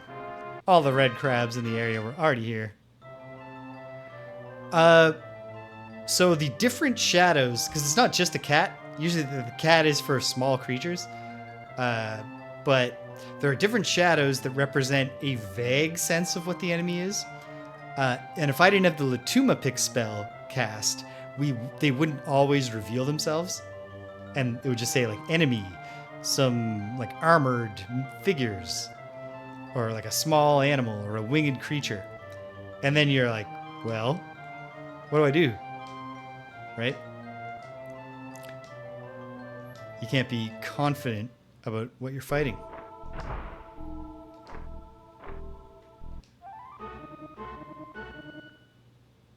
Exactly. But once you have the Latuma pick spell, which persists for the entirety of the dungeon delve, becomes immaterial, because that guarantees that you will successfully identify. Every time. Boom, touch the painting. I assume it takes me right back to the Room of Light, and it does.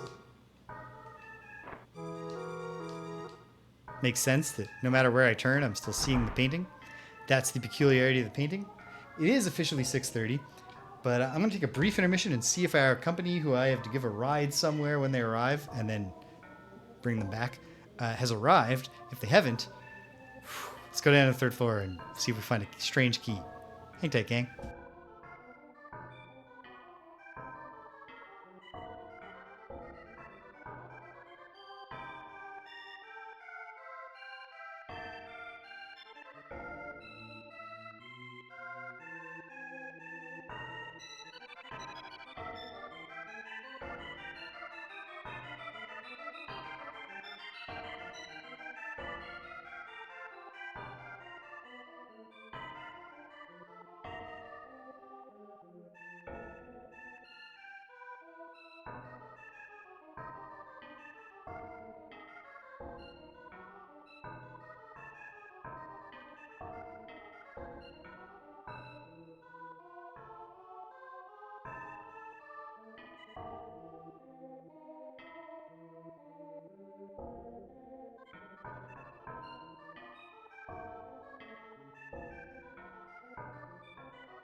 Okay.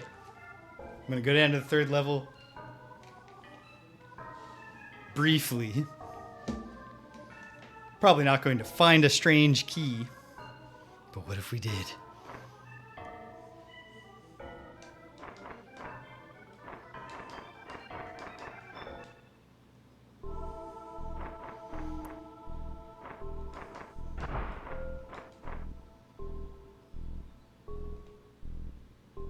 What am I doing? Oh, yes.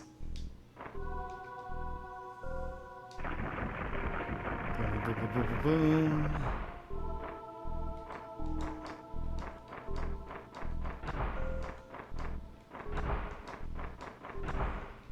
Encounter necromancers and poets.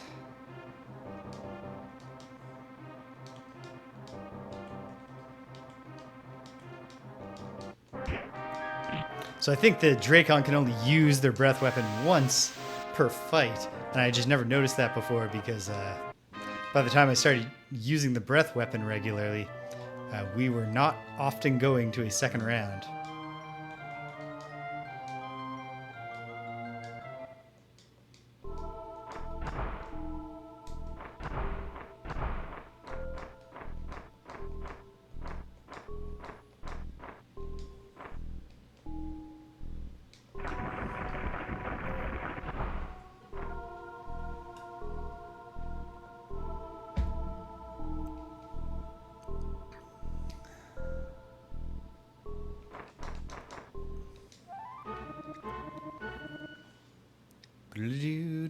Do.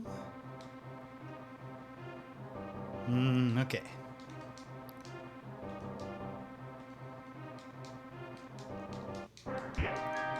One down. The other one down. Yamawarashi's finished. Greatsword seems pretty good. I don't know if I go as far as say great just yet, but it's getting the job done, it seems. Okay. Put it below Milwa.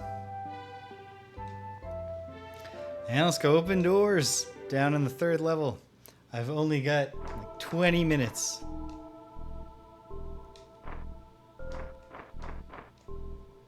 Uh-oh. And I'm disoriented. There we go. Brrr. Refrigerator, so walk by it. Go to the west wing. Because I was already working on it. And we're just about to do the inner door with 2 wings, which just opens to a 3x1. Okay.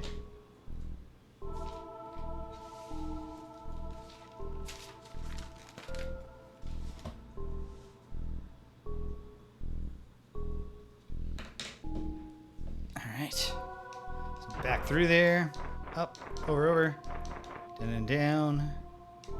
Yeah, might as well map out what I can of this inner area. 1 Tonome, not super worried, dude. Because Ivy acts fast and always gets like 3 hits for 40 to 50 damage. Almost always. Cobra's Curse? Is it though? No. Not sure what Cobra's Curse even does.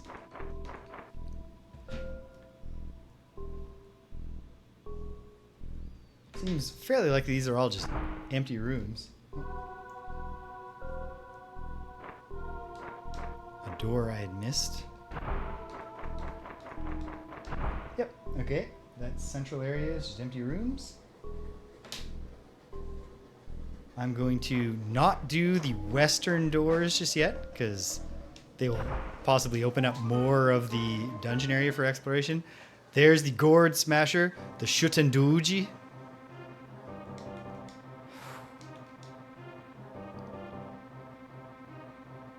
I'm gonna have Sasha do the Tiger Ogre, because maybe she can knock it out with the Tonfa. Or kill it outright. Let's see what happens. Shutenduji takes 36 damage, not great. Tiger Ogre with the Tonfa, 28 damage. With the Nunchaku, she kills it. Okay, that's good. Should have aimed that Acid Breath at the Shutenduji. Hey, he's attacking Mary, that's more bearable. especially because he missed. He survived the round, but he shan't survive another. Bye-bye. Hopefully he didn't leave a horrible trap behind. Slingstone, I don't buy it. Goddess's Kiss. Don't know what this does, so I sure hope I don't set it off. Nope, disarmed. Goddess's Kiss sounds like it would be good, but I do not think it is. I said no western facing doors, but I think this one is fine. It's just going to go into a little room like this. Ooh, and it's special. Oh, it's just the card reader machine. We don't need any recovery right now.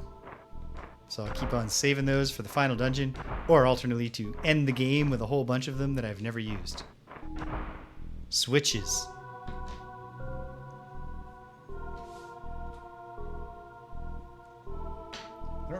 I did not annotate where the locked door was, but it certainly seems possible that these switches are the answer to the locked door.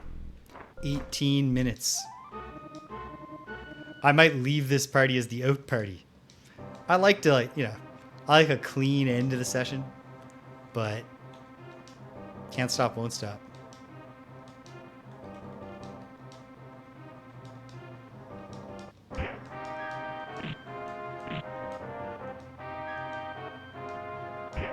Boom. They're all dead.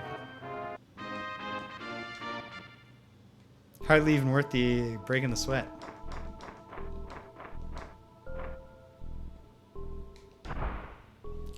Another switch. Switch 3.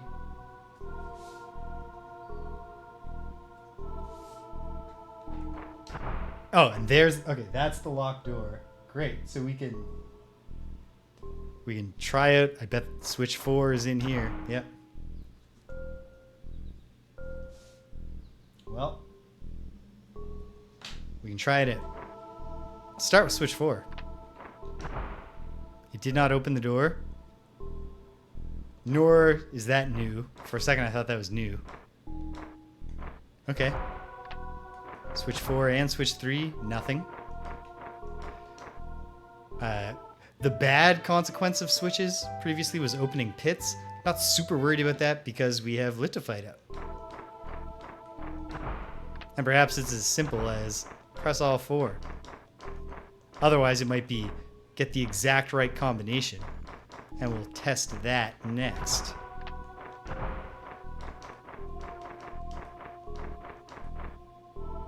Okay. Well, what about 3 of them but not 4? Nope. First I'll try all combinations of 3.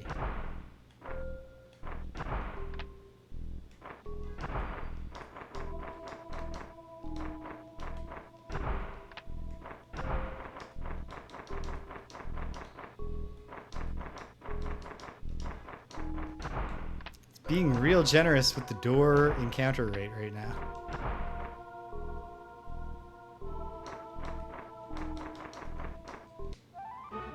And then we got a hallway encounter with a gourd dude.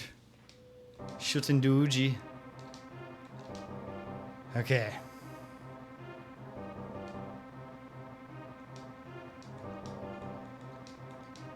Trusting Sasha to take out the Tiger Ogre. Let's go. Hey, 44 damage. We might get the Shutenduji. Ooh, didn't kill it. Shutenduji rejects the breath. Claw attack. Ivy with gourd. Oh, fine. Sure. Attack the woman with 100. Closer to 200 than 100. 178 experience. Hit points. I think we'll be okay. Here we go. They're all dead. All of them. I don't think this combination of 3 will work because I was stacking them up as I went. Okay. So it's not a permutation of 3. Try them in different pairs. Oops. So how about those two back there? No. Alright. Well, try the one I called switch 1 in every possible pair. Oops. Tried to flip the switch with my face. Hello, your mom. You showed up just as I'm about to... I'm running out of time. But with the last 15 minutes, something exciting might happen because I'm getting very close to solving the Tower of Witchcraft. How are you today? Okay. So it's no pair using switch 1. So what about switch 2?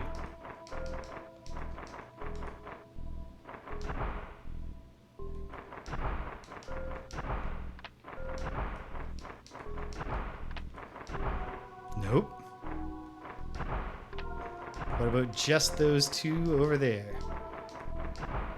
Oop. No, because I've already done every possibility with switch 1. And I've done... Oh, no.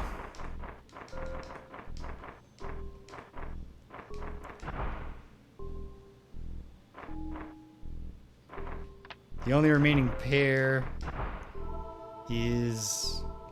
There are no remaining pairs. So I think I've tested all combos of 3.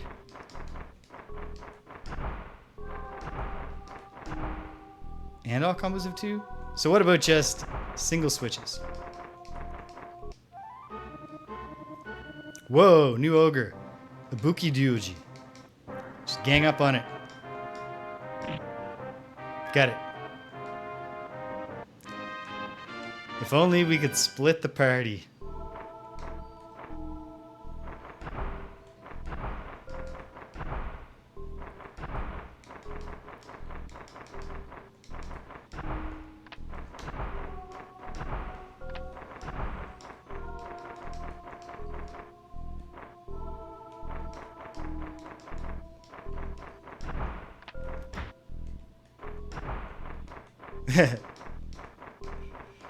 Oh, as a role player, as a tabletop RPG player, I am aggressively like frustrating to DMs because I'm always like, let's split the party. Or I had with my 2 characters that I based on Abra and Astra, I once the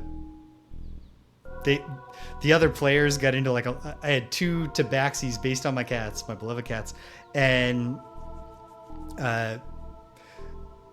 the serious players were having a thorough discussion of the different routes available to us and which way we should go.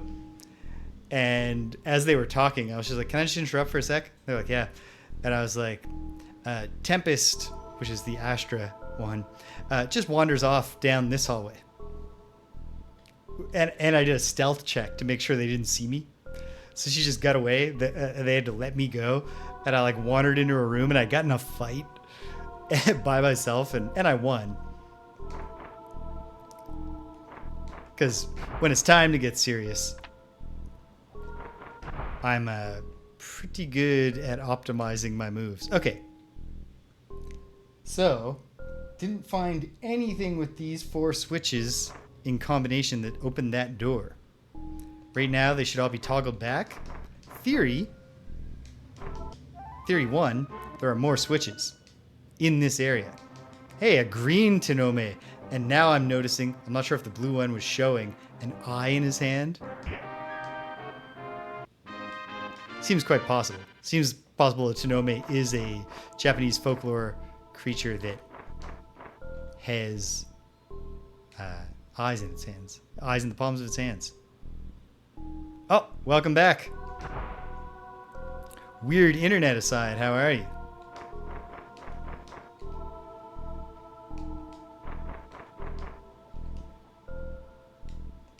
Okay, this does not reveal another switch. And this place is shaped like this. Like a Tetris T.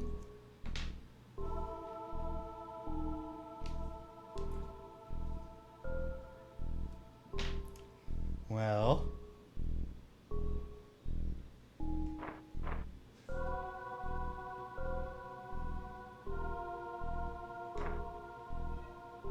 Nice. Are you playing tabletop BattleTech, or I know there's at least one PC RPG based on BattleTech. All right, nice, awesome. Because I have not heard good things about the PC one from the 80s, the Crescent Hawks Inception, I think it's called. Whoa, that's a hideous ogre. One-legged ogre, a Tenome. And so that Tenome, clearly all the Tenome have palm eyes, but that one has it closed. Nice. Awesome. I'll probably never play it, so I'll enjoy checking it out with you when you go at it.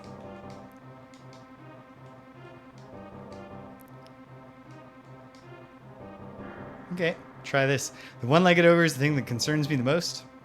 Let's see what we can do. 27 damage.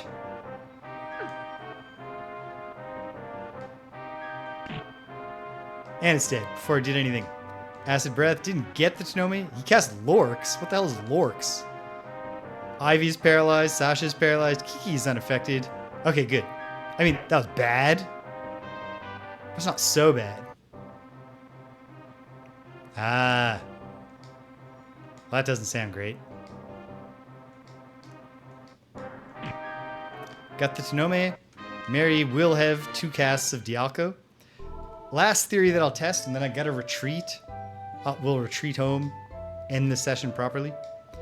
The other theory I'll test is, what if there are switches that I cannot see in the dark in the swastika chamber?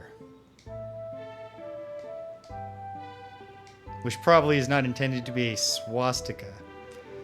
Or at the very least, I don't believe is trying to declare any allegiance to any appalling ideologies.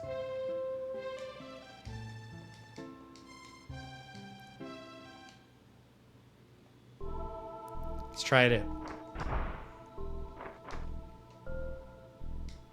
I think the switches would be, on the end walls, if they were anywhere.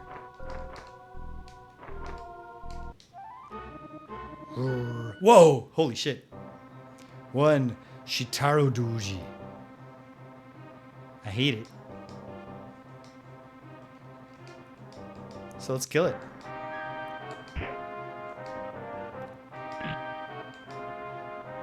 Well, great. It's dead. We're fine. Whoops. Nothing.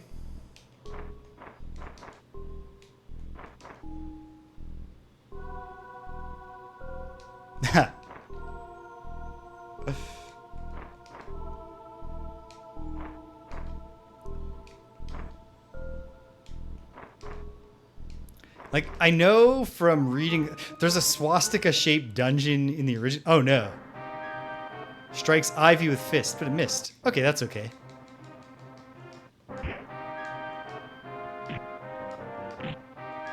Got it. There's a swastika-shaped dungeon in the original Legend of Zelda. And I know from reading about it that it's because the symbol also has other meanings.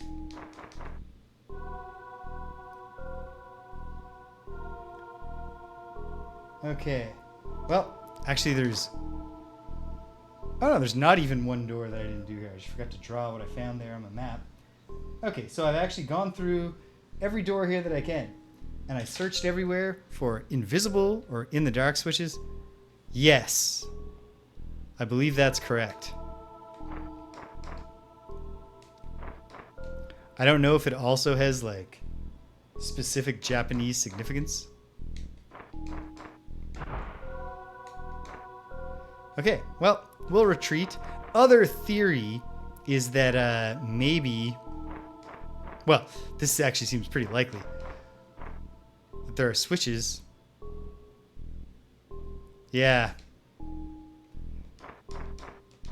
And then the worst people that ever lived, or some of the worst people that ever lived at least, had to go poison it.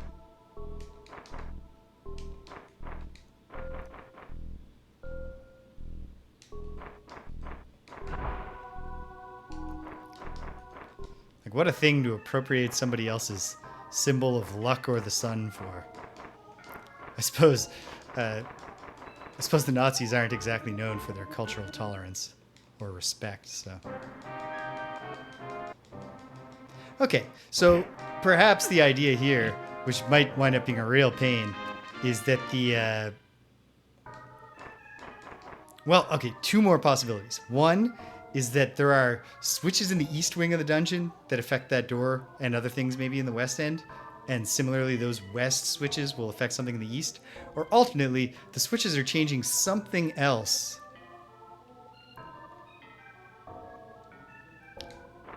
There's definitely a grim irony to it.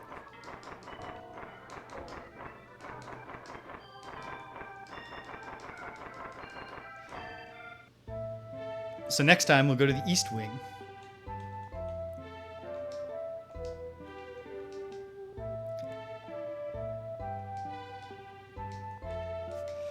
Seems silly to be using Mahdi to restore like 14 hit points, but here we are.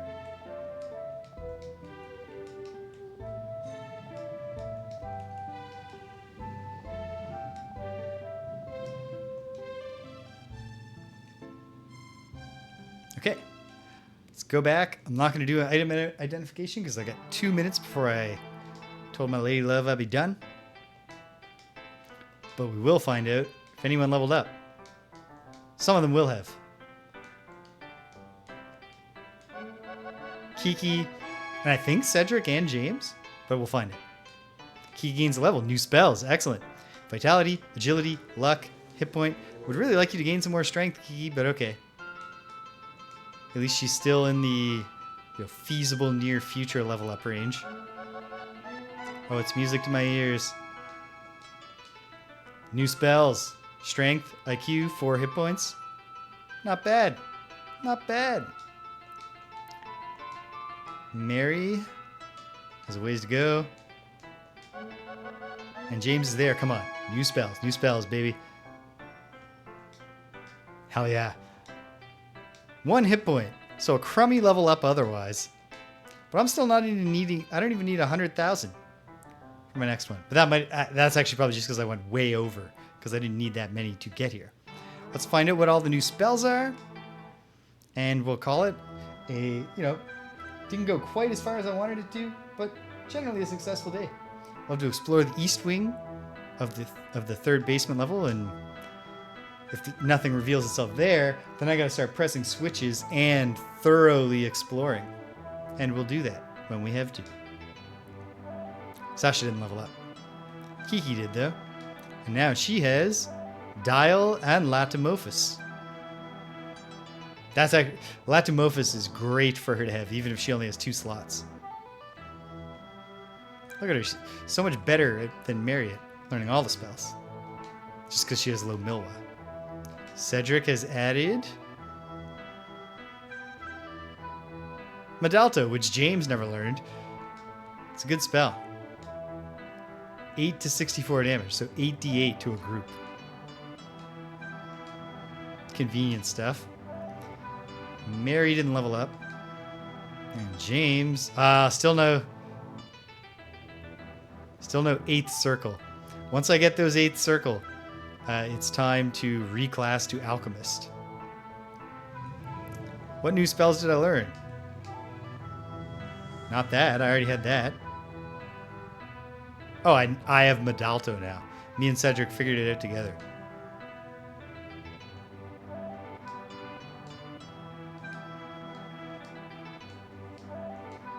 Just looking at our levels. Mostly pretty close. Like, Kiki's already 10. She's almost going to start slowing down with the level ups. Really wish she had gained a lot more strength across the course of those level ups, but what can you do? Final thing. And yes, I know. I'm aware that I already said final thing. Just curious. What? Oh, wait. I meant to say change class. What kind of options are available? Oh, Cedric could become a samurai. He's not going to because we need a thief. But that's cool to know. Whoops.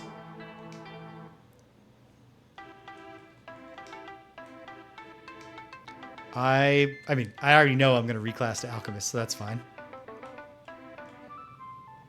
Mary can't do anything. Kiki is what I want her to be. Sasha could become a lord, which is actually pretty good, but I want to see if we can squeeze a few more psionic spells out of her. And actually, like, I really like the monk. Arg. Maybe I'll save getting excited about other classes for when we put the rest of the rescue party together. The rescue / Temple of Stillness party. So that they gain some levels before we go into what I assume is a difficult dungeon beyond these 3 dungeons. Okay. Sweet. We are very... Okay, there is, like... Assuming... Put the map on for a moment. Assuming that the apparent outer edge of this area holds true, there's really very little left to map of the Tower of Witchcraft. Hopefully, something here gives me a key or something. What? Oh, painful to think that maybe these switches affect the other locked door, but that's a possibility. We'll try that one last, because that involves a lot of slogging around. But yeah, we'll check the east wing, and hopefully we eventually figure out how to get through that door, and having done so, crack the Tower of Witchcraft once and for all. Then we can focus on the Tower of Spirits. What a fun game. Alright, so check it out. Tomorrow, Dark Sun, Shattered Lands. We will continue seeking the Surens. Only place left I can think to look for them is north through that red area where I get definitely like fixed combat with these 2 scorpion monsters, which I bet I can win. It's just the only time I tried, there were also 4 random red slad, and it was just too much. We couldn't handle it. But perhaps if we just go back, we get lucky. No slad. Maybe we can fight our way through. Maybe that's the way to the Surens, or maybe I just need to go, all right, screw it. We're going to go fight that mage. We also might check out the Eastern Warrens, where apparently it's a wizard, a sorcerer king who's in charge of the Magara. Perhaps we can do something there. Who knows? On Sunday, Phantasmagoria continues. I know that I got to click on that cat ornament, and I sure hope that a lot more just pops clear. But pretty early on, if it doesn't, like within the first hour, if all I've done is click on the cat and find out what happens there, if that's the only thing that's happened within like an hour, I will, at least ask for mild nudges from the crowd. You too, my friend. Then, next week, Tuesday evening, Greg and James beat 'em up. We got another themed episode coming. Get ready to cringe hard. It's a hip-hop themed Greg and James beat 'em up as we do B-Rap Boys, the sequel to DJ Boy, which we did not like, and Guardians of the Hood by Atari. I don't know. But we'll see. Friday Night Frosthaven will be on Friday next week. And then throughout the week, more of this, but probably also starting Ultima 7, Part 2 Serpent Dial, and maybe doing just some random retro gaming. Time will tell. And I gotta, Danielle's been laid up, so I've been laying off on the pressure, but it's time to start saying, hey babe, we gotta figure out when we're gonna do, hey babe, can we play this game? Maybe that'll be next week. Who knows? I'll ask her. But I'll be off the air by the time I ask. So you'll have to wait till tomorrow to find out what she said. All right. Hey, if you stuck around to the end, she's calling me. One moment. I'll do the outro in a sec.